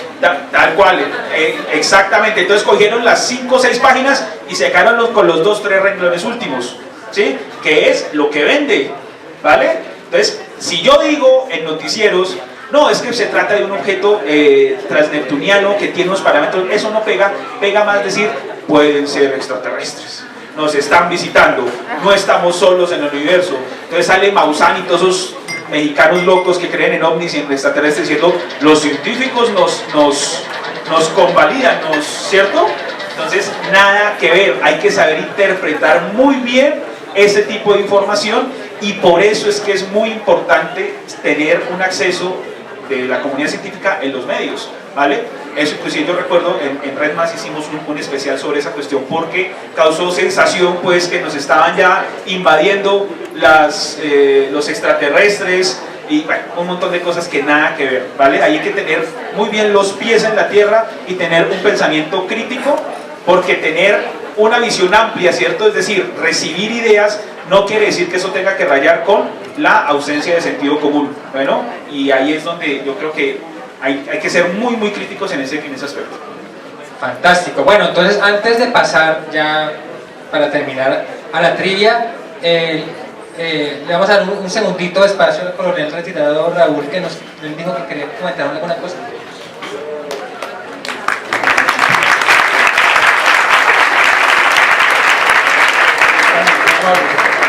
Muchas gracias, no les robo mucho tiempo, este es el espacio de ustedes. Estoy a la disposición para venir a compartir con más personas del ámbito sobre el tema del desarrollo espacial colombiano. Solo quiero contarles que efectivamente Colombia está dando pasos importantes. La Fuerza Aérea lanzó un satélite del cual tuve la oportunidad de trabajar en los inicios del proyecto. Es un satélite pequeño, sí, efectivamente, pero es el primer satélite con capacidad operacional. No olvidemos que la Universidad Sergio Arboleda lanzó en el año 2007 un pequeño satélite tipo CubeSat, era un transmisor de radio básicamente. Este satélite que acabamos de lanzar ya tiene una cámara con una capacidad de 30 metros por píxel, es decir, es una resolución relativamente baja, pero con eso ya se puede detectar minería ilegal, ya se puede detectar cultivos ilícitos, una cantidad de fenómenos. Entonces es el primer satélite de algo que esperamos crezca mucho más. Estamos completamente dispuestos para traer más personal para que de pronto compartamos sobre este tema. Les agradezco el tema, y este tema a mí me fascina porque para mí no hay duda que existe vida en el universo. El tema es que tengamos la suerte de compartir el tiempo y la cercanía con vida inteligente, eso ya es otro tema. Gracias.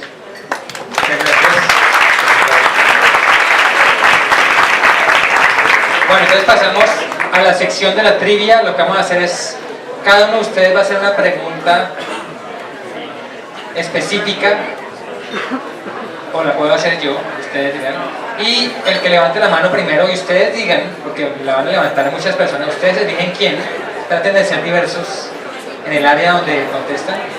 Si la contesta bien se le da un premio, si no la contesta bien, pues la siguiente persona contesta. La condición es que nadie puede participar dos veces, o sea, que gane dos premios, no, ¿vale?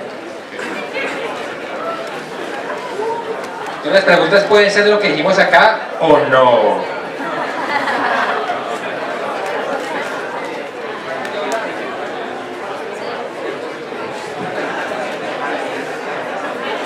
Si quieres darnos un ejemplo, arranca tu pregunta.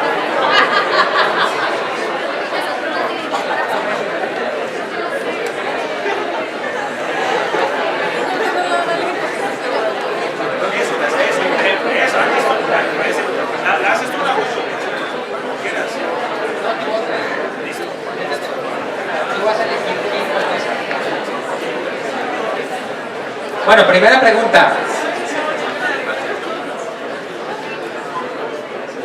Primera pregunta.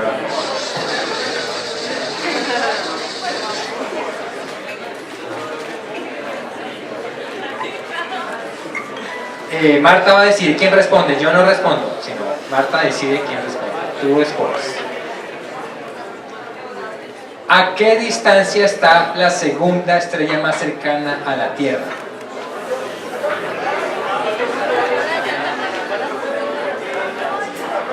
¿Quién?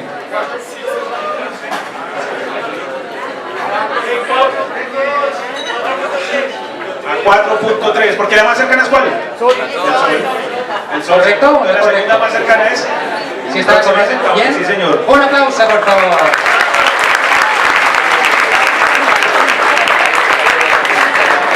Se lleva un mug de ciencia para su merced para que se tome su chocolate marciano en las manos.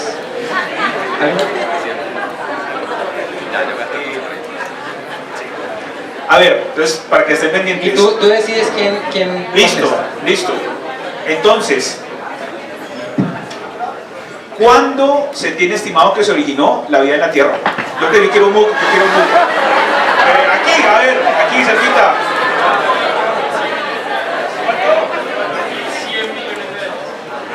Se tiene estimado que a los 4.100 millones de años. ¿Listo? Muy bien. Muy bien. Un mug de premio. Andrew. Gracias. Walter responde. Tú eliges quién contesta, Walter. Tú eliges quién. Yo mismo elijo. Sí. Bueno, no lo dijimos directamente, pero si saben algo de astrobiología deben saberlo y creo que indirectamente lo dijimos. Nómbrenos dos sitios de nuestro sistema solar donde haya altas probabilidades de encontrar vida. Walter elige. No. Aquí dijeron Martín Lumen, no.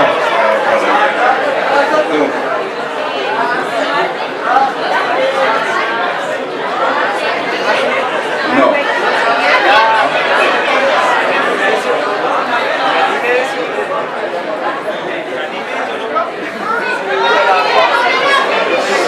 Sí. Que no solo el que más, pero bueno. Un aplauso. ¿Cuál era la respuesta? ¿Cuál era la respuesta? No, a ver, está claro, hay varios sitios. Uno es Marte, por supuesto. Aunque es porque también es el sitio que hemos estudiado, pero los otros son lunas del sistema solar exterior, especialmente Europa, porque creemos que hay un océano dentro de Europa, Encélado, la luna de Saturno, pero lo que dijo el Ganímedes también parece tener un océano interno y esos océanos líquidos internos podrían albergar vida. Titán es un satélite que tiene ciertas características comunes a la Tierra, pero no tiene tantas posibilidades porque Titán es un satélite que está muy frío. Listo. Y la última pregunta la va a hacer Marta, y Marta escoge quién contesta. ¿Cuáles son los dos principios de la protección planetaria? O mejor dicho, ¿qué tenemos que cuidar?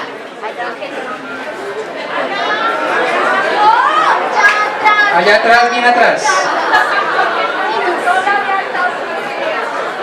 Dale el micrófono, Ana. Ven para acá porque no se le escucha.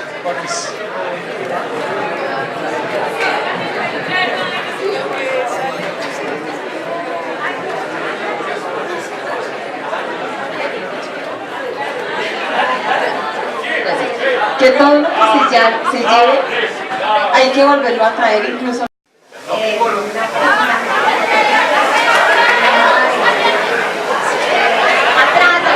Allá atrás toca bien duro.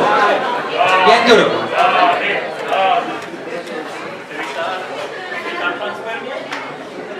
Evitar panspermia y...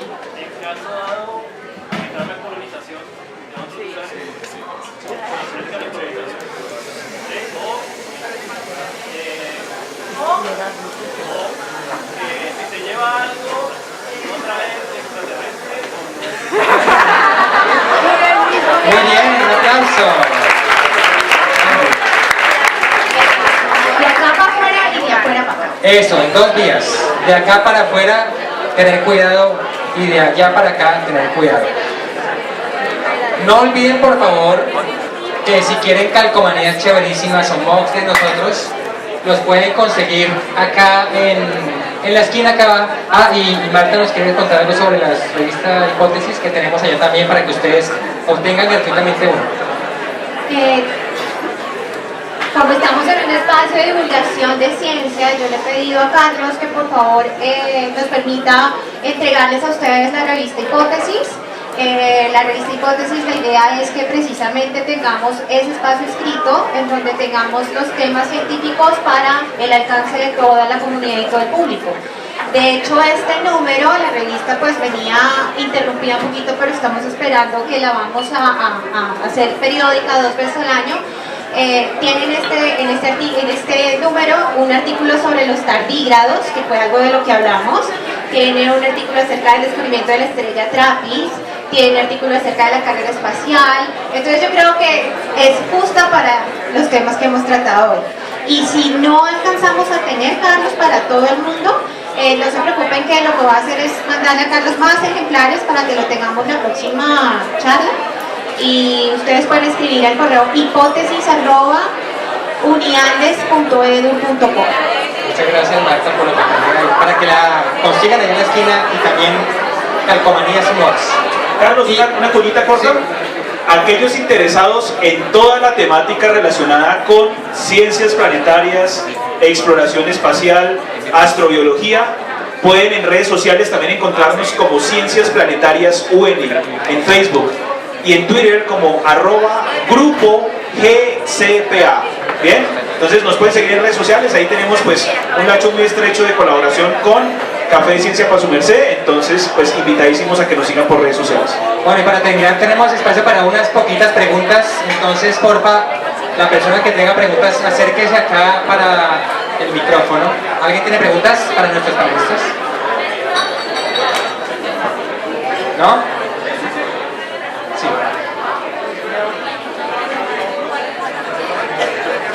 Hola, tengo 2 preguntas. Una es, ¿qué profundidad tiene el hielo en Europa? O sea, ¿cuánto tocaría perforar para buscar agua líquida? Y en sistemas sociales o biológicos, con las separaciones que ya hicieron, ¿qué nos diría, o qué dirían ustedes, si encontramos formas humanoides inteligentes? ¿Qué consecuencia en esa reflexión tendrían ustedes sobre la evolución biológica? Pues, cualquiera de las dos, si es que sientan que la puede responder. Bueno, respecto al casquete polar de Europa, gracias a la misión Cassini, ¿cierto? La misión Cassini, que como bien comentaba Marta, se mandó a estudiar el sistema de Saturno para entender la dinámica del planeta, al igual que la dinámica de sus lunas, encontró que en Europa hay un casquete, un grueso casquete de hielo que tiene un espesor aproximado de 30 kilómetros, ¿vale? Entonces, para que nos hagamos una idea, el espesor de la corteza oceánica, la tierra, la litosfera, que es la parte que nosotros podemos tocar, pisar, ¿bien? El espesor de la corteza, de la litosfera, varía dependiendo del tipo de corteza. Una cosa es corteza oceánica, otra cosa es corteza continental. La corteza oceánica tiene aproximadamente 7-8 kilómetros de espesor. La corteza continental, en donde están ubicadas las cordilleras, ¿cierto? Todas las montañas por isostasia, parecido a lo que ocurre con los icebergs, ¿cierto? Que yo tengo un iceberg sumergido en el océano y por diferencias de densidad, una parte flota y la otra parte está enterrada. Ese espesor oscila entre los 80 a 100 kilómetros de espesor. Y el resto de las partes continentales está por el orden de los 40, 50 kilómetros de espesor. Entonces, este casquete de hielo, porque es hielo, son 30 kilómetros de espesor, de tal suerte que para poder penetrar esa corteza de hielo, habría que perforar 30 kilómetros de una gruesa capa de hielo, ¿sí? Para poder tener acceso al agua líquida que parece existe en el interior de Europa. Y eso presenta serias implicaciones técnicas, que por ejemplo, lo más profundo que se ha llegado aquí en la Tierra en términos de perforación fue aproximadamente 3 kilómetros cerca a Rusia, ¿bien? Porque la tecnología para hacer los huecos y poder penetrar la corteza de la Tierra, pues tiene sus serias dificultades, aunque es muy distinto perforar roca a perforar hielo, aunque el hielo, cuando está muy bajas temperaturas, tiene un comportamiento mecánico muy similar al de la roca, ¿ok? Muchas gracias. Y la segunda, que más o menos era que qué consecuencias tendría el contacto. Pues unas consecuencias grandísimas, o sea, aunque quiero aclarar que no necesariamente tendríamos que como entrevistarnos cara a cara con el extraterrestre. Podríamos perfectamente algún día detectar una señal que pudiéramos interpretar, que eso es bastante difícil. Incluso podríamos interpretar como en contacto, que la señal no la envió la civilización, sino como algún robot o algo que dejaron y lo enviaran. Pero bueno, lo importante es que el contacto, yo creo que nos haría cuestionar sobre todo lo que conocemos, sobre todo lo que sabemos, sobre todo lo que creemos, porque simplemente tendríamos que enfrentar nuestra propia realidad como humanos con la realidad de otra civilización, y eso nos haría replantear todo. Sería una cosa que partiría la historia de la humanidad completamente. Bueno, ya que están en propaganda, también los que quiero invitar a nombre de la asociación a la cual pertenezco, a ACTA. Estamos todos los sábados 10 de la mañana en el Planetario de Bogotá con estos temas, y también estamos en Facebook, en Twitter, nos pueden escribir a nuestro correo, etcétera. Siempre bienvenidos, es de entrada libre. Gracias. ACDA, ACTA. Gracias, buenas noches. ¿Ustedes creen en la validez del principio entrópico? Ay, pero ¿cuál es el principio? Entrópico. Bueno, entonces el principio entrópico, de hecho lo menciona explícitamente Stephen Hawking en su libro Breve Historia del Tiempo, sobre el principio entrópico débil y el principio entrópico fuerte, es decir, sobre la proliferación, ¿verdad?, de ver el mundo bajo la perspectiva del hombre. ¿Listo?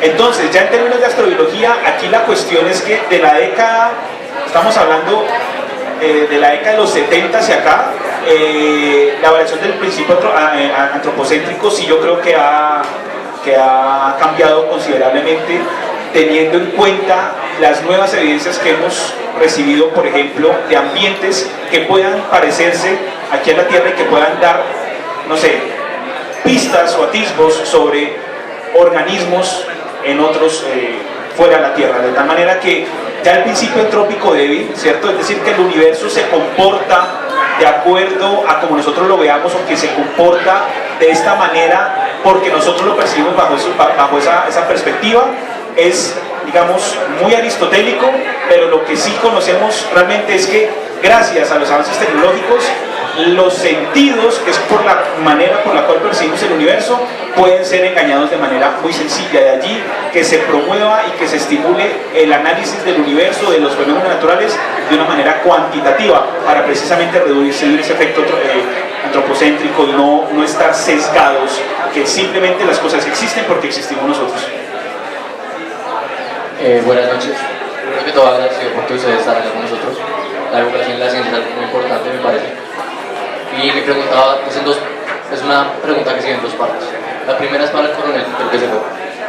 Pero teniendo en cuenta que el programa espacial de Colombia está como en su pleno desarrollo, ¿cuáles son las posibilidades de que se pueda hacer una alianza latinoamericana de un programa aeroespacial, al menos en el marco de los recursos, para que se pueda enviar un poco más ese margen de expedición al espacio? No sé. Y la segunda es para ti, Diego, ¿cierto? David. La geólogo planetario, ¿cierto? Pues digamos que sí, siempre me ha gustado el tema, no sé si me puedas dar como un esbozo de qué tan arduo como fue digamos que el registro histórico de tu proceso académico, como donde estudiaste y toda la cosa, una vaina muy superficial porque sé que es muy amplio, pero pues me gustaría saber un poco más sobre eso.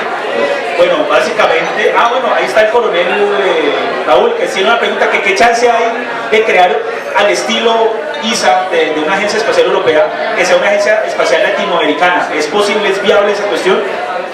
De hecho, en el mes de noviembre realizamos un encuentro del Space Generation Advisory Council, en el cual se debatió la necesidad y la posibilidad de crear una agencia espacial latinoamericana o sudamericana. Muy necesario, muy difícil. El tema son idiosincrasias y cuestiones políticas que lo complican bastante. Yo personalmente he tratado, me he reunido con los directores de las agencias espaciales de México, de Argentina, de Brasil, con el Instituto Espacial Ecuatoriano, etc.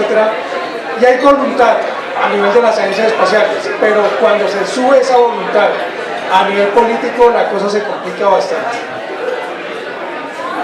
Ahora, en términos ya de geología planetaria, trabajar geología planetaria en la región, en Latinoamérica, y luego extender a Latinoamérica porque es un mal, digamos, de toda la región, es, digamos, no tan sencillo como estudiar otras ramas de la geología, como vuelvo y digo, recursos minerales. Es decir, es muy fácil encontrar en geología trabajo en yacimientos, en exploración de oro, en exploración de hidrocarburos, en aguas subterráneas, que tiene una aplicación ya mucho más práctica, ¿sí?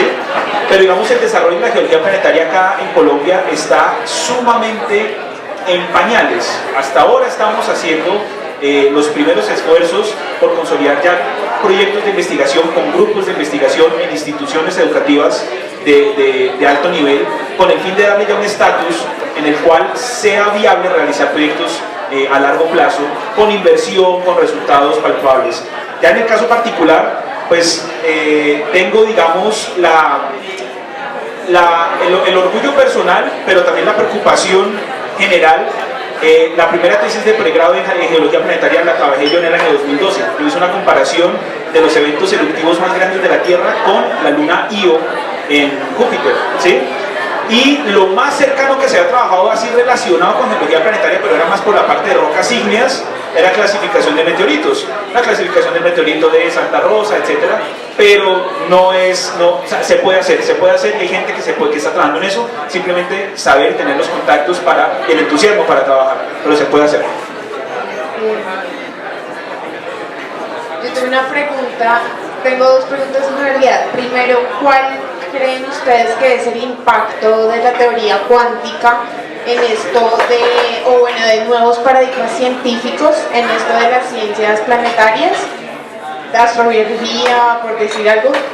Segundo, ¿cuál creen que es el puente que se puede tender entre las ciencias sociales y en qué temas en particular se podría trabajar desde las ciencias sociales?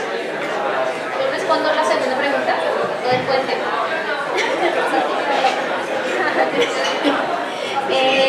Realmente el puente tiene varios puntos de ligue, ¿sí? Uno de los primeros es lo que es la filosofía de la ciencia, ¿sí? Cómo nosotros desde la parte científica tenemos que tener una concepción en las diferentes ciencias que estudiamos, bien sea la biología, la geología, la química, la física, ¿sí? Una filosofía de la ciencia de cómo es que estamos estudiando eso, ¿listo? Por el otro lado, como yo lo mencionaba ahorita, desde la sociología y la antropología, cómo nosotros como seres humanos causamos un gran efecto tanto en nuestro planeta como fuera de él, y qué pasaría si, así como la protección planetaria, fuera en doble vía, ¿sí? Entonces hay una gran corriente de la astrobiología que se dedica a estudiar cómo podrían ser esa clase de fenómenos. Otros se dedican a estudiar qué tanto influye en ciencias como la astrobiología, la geología planetaria, los fenómenos culturales. Los ovnis, por ejemplo, es un fenómeno cultural, ¿sí? Y está muy arraigado en la sociedad que a ti te dicen, oye, a mí me abducieron. Ay, sí, entonces sí existen, sí, pero se vuelve como un voz a voz que, pues... Ahora, desde la parte cuántica son dos escalas distintas. Una cuestión es la escala ya a nivel atómico, subatómico, otra cuestión es la escala planetaria. ¿Cómo está esto ligado? Pues obviamente todo está hecho de átomos, todo está hecho de partículas fundamentales, ¿cierto? Pero ya hablar de la descripción del universo simplemente desde la parte atómica sería un reduccionismo que es bastante peligroso en ciencia. Así que relación estrecha no es que la haya porque son escalas distintas, pero sí es interesante ver que a diferentes escalas el universo o los fenómenos naturales ocurren de manera distinta. Ahora, ¿qué relación haya? Pues todavía no lo sabemos. Por ejemplo, ya inclusive en términos de gravedad se habla posiblemente de partículas relacionadas con el campo gravitacional o cosas de ese estilo, pero que hubiera relación clara no la hay. Quería preguntarles, en su opinión personal y profesional, si estarían de acuerdo en el caso hipotético de que, digamos, el planeta Tierra quedara totalmente destruido e inhabitable para nosotros y tuviéramos la tecnología de viajar a uno de estos planetas que se han encontrado que fuera viable para nosotros vivir allí, si estarían de acuerdo o no con colonizar ese tipo de planetas. Pues de hecho, uno de los objetivos de las misiones espaciales es precisamente explorar estos sitios, porque parte de lo que está sucediendo es que vamos a llegar a un punto de no retorno con nuestros recursos y todo lo que tenemos. Ahora, las implicaciones de saber si vamos a colonizar, ¿cierto?, dependen mucho de lo que encontremos. Entonces, digamos que se está tratando paso a paso. Desde el punto de vista personal, sí te puedo decir que si destruimos esta vaina nosotros mismos, podemos destruir cualquier otro mundo. Entonces, yo preferiría quedarme aquí. Desde el punto de vista personal. Yo diría algo personal también. Considero que estas políticas de protección planetaria en el fondo tienden a mostrar lo complicado que es explorar el sistema solar, lo complicado que es encontrar un planeta, una luna habitable. Así que la apuesta en el fondo al final es preservemos el planeta Tierra. Eso es como no hay otro planeta Tierra, es cuidarlo, es mantenerlo, es tratar de pensar como una civilización en proteger este hogar que tenemos que es el planeta, ¿sí? Yo lo haría más por ese lado. Buenas noches, pues mi pregunta está orientada en cuanto al éxito de los organismos en ambientes extremos. Entonces ustedes aclaran que por ejemplo el tardígrado pues sobrevive en ambientes extremos, pero lo que tengo entendido es que este organismo logra enquistarse y reducir su metabolismo para hacerle frente a ese ambiente extremo, pero no convive o no hace sus procesos biológicos normales o habituales en ese ambiente. Así que ¿eso se llamaría éxito de la vida o simplemente se está ocultando mientras tanto? Y de las bioseñales, ¿habría algún biomarcador que se pueda caracterizar de alguna ruta metabólica de algún organismo que ustedes van a decir, hay un residuo, un biomarcador, eso entonces es residuo producto de un organismo? Respuesta, con lo que tú mencionaste, sí, existen dos términos que utilizamos que son extremófilos y extremotolerantes. Extremófilo tiene su óptimo, o sea, es feliz y necesita estar en esas condiciones extremas. Extremotolerante, parecido a lo del tardígrado. Su óptimo de condiciones no está en esas condiciones extremas, pero puede tolerarlas, ¿listo? Entonces sí hay algunos, como esos extremófilos estrictos, que sí van a ser un éxito evolutivo, y lo vemos gracias a ellos. Por ejemplo, hemos descubierto cosas que antes pensábamos que no era posible en cuanto a temperatura, pH, ¿sí? Y en cuanto a los bioseñales, hay algunas moléculas que se sugieren que podrían llegar a ser indicadores. Una de ellas es las porfirinas. Las porfirinas, hasta donde sabemos, no están ligadas sino a la vida, pero pues se sigue estudiando en eso. Hola a todos, ¿qué tal? Bueno, a ver, yo creo que esto se sale un poco de las preguntas también, pero aunque yo soy estudiante de biología, pues también soy amante del cine. Y en un punto la discusión se tornó en torno a eso. Estas imágenes que nos hemos hecho de que son como nosotros, tienen ojos, piernas, caminan. Ustedes que tienen todas las herramientas científicas para medio pensar una idea, ¿qué creen que le hace falta al cine? ¿Qué harían ustedes si yo les doy todo el dinero del mundo para producir una película y mostrarnos qué hay de vida allá afuera? ¿Te lo recibimos? Bueno, para investigar. Sí, si no para hacer películas, sino para proyectos, no mentiras. Realmente yo sí te digo, si tú me das toda la plata del mundo, yo le mostraría a todo el mundo lo que sabemos. Porque es precisamente en torno a este principio antropocéntrico que estábamos hablando ahorita, ¿cierto? No tenemos por qué representar, tenemos es que mostrar las evidencias y lanzar las hipótesis de lo que está sucediendo. Entonces yo utilizaría ese dinero para divulgar esto a todos los niveles. Eso que pasa puede ayudar, por ejemplo, a que desde nosotros mismos tengamos como esa masa crítica para apoyar decisiones de voluntad política con nuestros políticos para crear agencias espaciales y continuar estudiando. Pero si todo lo que mostramos nosotros, como tú te das cuenta cuando hablamos de cine, es porque es la representación en el cine de lo que pueda estar pasando, pero no está pasando. No, y yo te diría, hay películas de películas, por ejemplo, se nombró aquí Interestelar, y fue una película que fue, que tuvo físicos que estuvieron asesorándola. O sea que aunque la película fuera una película de ciencia ficción, está basada en cosas que se cree que pueden ser. En cambio, por ejemplo, no sé si vieron Gravedad, nada menos de Cuarón, pero esa película decía unas cosas totalmente absurdas. No sé si se los van a, por ejemplo, mostraba que aparentemente todos los satélites estaban en la misma órbita y por eso chocaban unos contra otros, lo cual obviamente no es así. Y esta chica que navegaba de uno a otro como que fuera por una piscina, y eso por supuesto es absolutamente absurdo. A mí me pareció desastrosa esa película, pero hay de todo. Por ejemplo, la película de Martian, o Tráiganlo de vuelta, creo que fue la traducción, esa tuvo un equipo científico, biólogos, físicos, geólogos, de todo. Y es tan real, o sea, tiene todo lo que si pudiéramos llegar allá, así sería.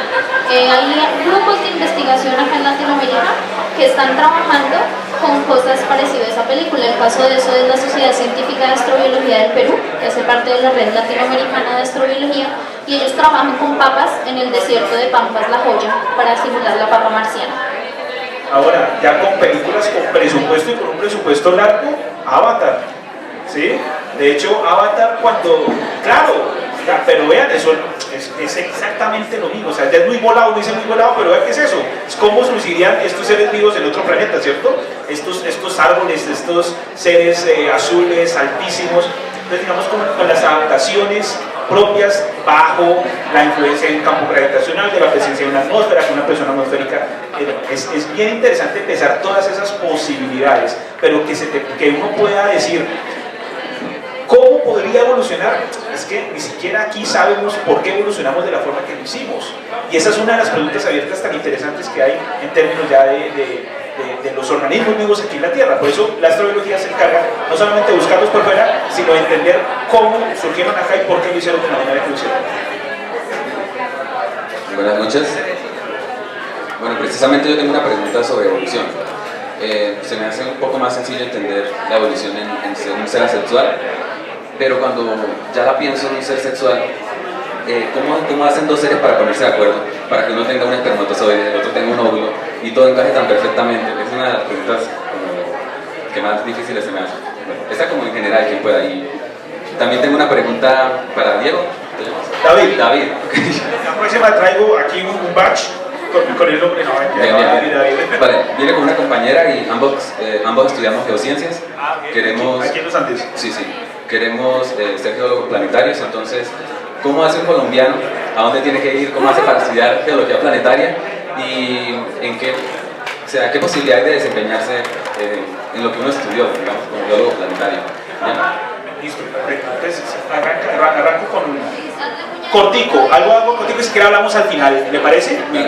Aquí en la Universidad de los Andes, de hecho, estamos junto con el grupo de Ciencias Planetarias de la Universidad Nacional, estamos asesorando un semillero, que es el semillero de Ciencias Planetarias, entonces lo vamos a poner en contacto con María Paula, Fabián, que está allí, que es el otro codirector del grupo, que él está encargado de trabajar con los chicos de aquí de los Andes, y es posible hacerlo, o sea, sí se puede trabajar, ya entraremos en detalles más adelante cuando charlemos, pero se puede hacer y hay varios proyectos andando que se pueden trabajar desde acá, no es imposible hacerlo. ¿Bien? De acuerdo a la primera pregunta, te puedo decir, la diferenciación sexual, ¿cierto? Es algo que es completamente asombroso y como creo que han dicho cada uno de ellos y yo también, no sabemos qué es lo que pasó, o sea, eso no estaba dirigido, no hay un plan, simplemente sucedió y creo que somos los más afortunados del mundo y del universo por tenerla, pero bueno, hay formas de reproducción, hay muchas. Así sencillo, digamos, parecido como con las plantas, tanto vasculares como no vasculares, al finales del Devónico empiezan a reproducirse de manera que empiezan a lanzar esporas, ¿cierto? Y ella es como casi que sencillo, así fácil, sin saber que yo biólogo lo soy, pero cuestiones de adaptabilidad y de supervivencia, o sea, casi que se obliga al organismo a hacer eso, pero digamos ya más de ahí, yo no conozco, pues no sé. Aquí funcionó bien. Y si no, muere, tal cual, y eso es parte del sistema evolutivo adaptativo. Bueno, buenas noches. Pues yo quería preguntar respecto a que ustedes están hablando que se necesita hacer una cuarentena cuando tanto de día como de salidas a las naves para erradicar cualquier microorganismo. ¿Es posible esterilizar por completo esterilizar totalmente? Porque es que no solo el hecho del microorganismo, sino que se presenta una biomolécula o una macromolécula con otra quiralidad o una cosa así, y pues simplemente puede alterar totalmente las reacciones de un lugar. Entonces yo quería preguntar si es posible una esterilización total o pues es mejor no colonizar porque siempre va a haber moléculas que vamos a llevar. La respuesta corta es no podemos esterilizar totalmente. O sea, bailas.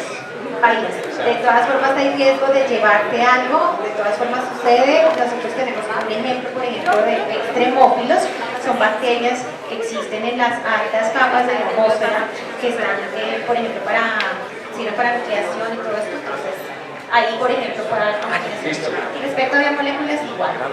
Ya nos tenemos que ir. Entonces, última pregunta. Mire, es lo siguiente, una cosa que a mí siempre me ha apasionado y no he encontrado así una respuesta, es sobre el efecto gusano en el universo. ¿Eso es una teoría hasta ahora incipiente o ya es una cosa que ya digamos que podría ser cierta o puede acercarse a la realidad? Porque había muchas explicaciones sobre el comportamiento del universo y podría estar la respuesta de hipotéticos viajes en el tiempo. O sea, físicamente los abuelos de gusano existen, eso se llaman puentes Bertrand Russell, ¿sí? A Russell Einstein, pero Bertrand Russell es el filósofo, puentes Russell Einstein. O sea, teóricamente existen, se podrían crear, la cuestión es que no se han observado, no se sabe cuál es su dinámica, ¿bien? Pero teóricamente está, o sea, teóricamente los números, los cálculos físicos, eso da la posibilidad de que sí puedan existir, pero no se han encontrado. Ahora, esto ya digamos es un tema como de cosmología, inclusive no sé si de cuántica, cosas de ese estilo, pero en los números se puede presentar, se puede evidenciar, ya de ahí a que exista la estructura como tal, pues vaya uno a saber, ¿no? Como los agujeros negros en el papel existían, se tardaron y no se observaban, nunca se encontraron y dijeron, bueno, eso puede ser como una anomalía o una cosa así, y después con técnicas más avanzadas se logró encontrar. Puede ser, hay que seguir estudiando, y esto es lo bonito de la ciencia, es seguir explorando para seguir aprendiendo. Eso podría dar una serie de respuestas.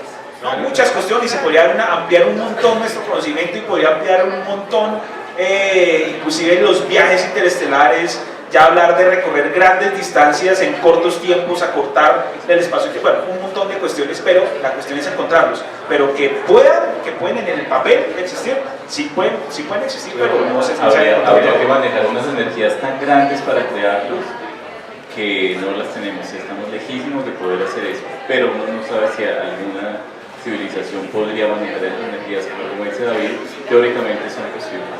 Puntos suspensivos. Bueno, entonces ya para terminar quiero agradecer a la aldea por prestarnos el sitio, a nuestros organizadores, Vicky, Kate, Andrew, Nicolás, Sandra, a ustedes por venir masivamente, a nuestros panelistas, por favor, un gran aplauso.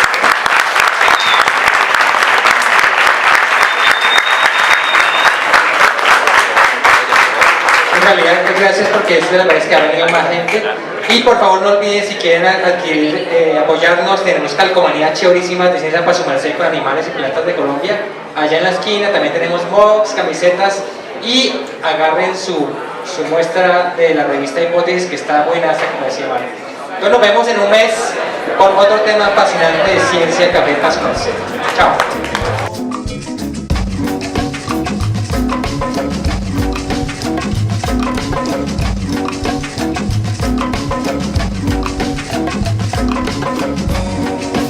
Ser notificado cuando salga un video nuevo, suscríbete a nuestro canal oprimiendo el botón rojo y después la campanita.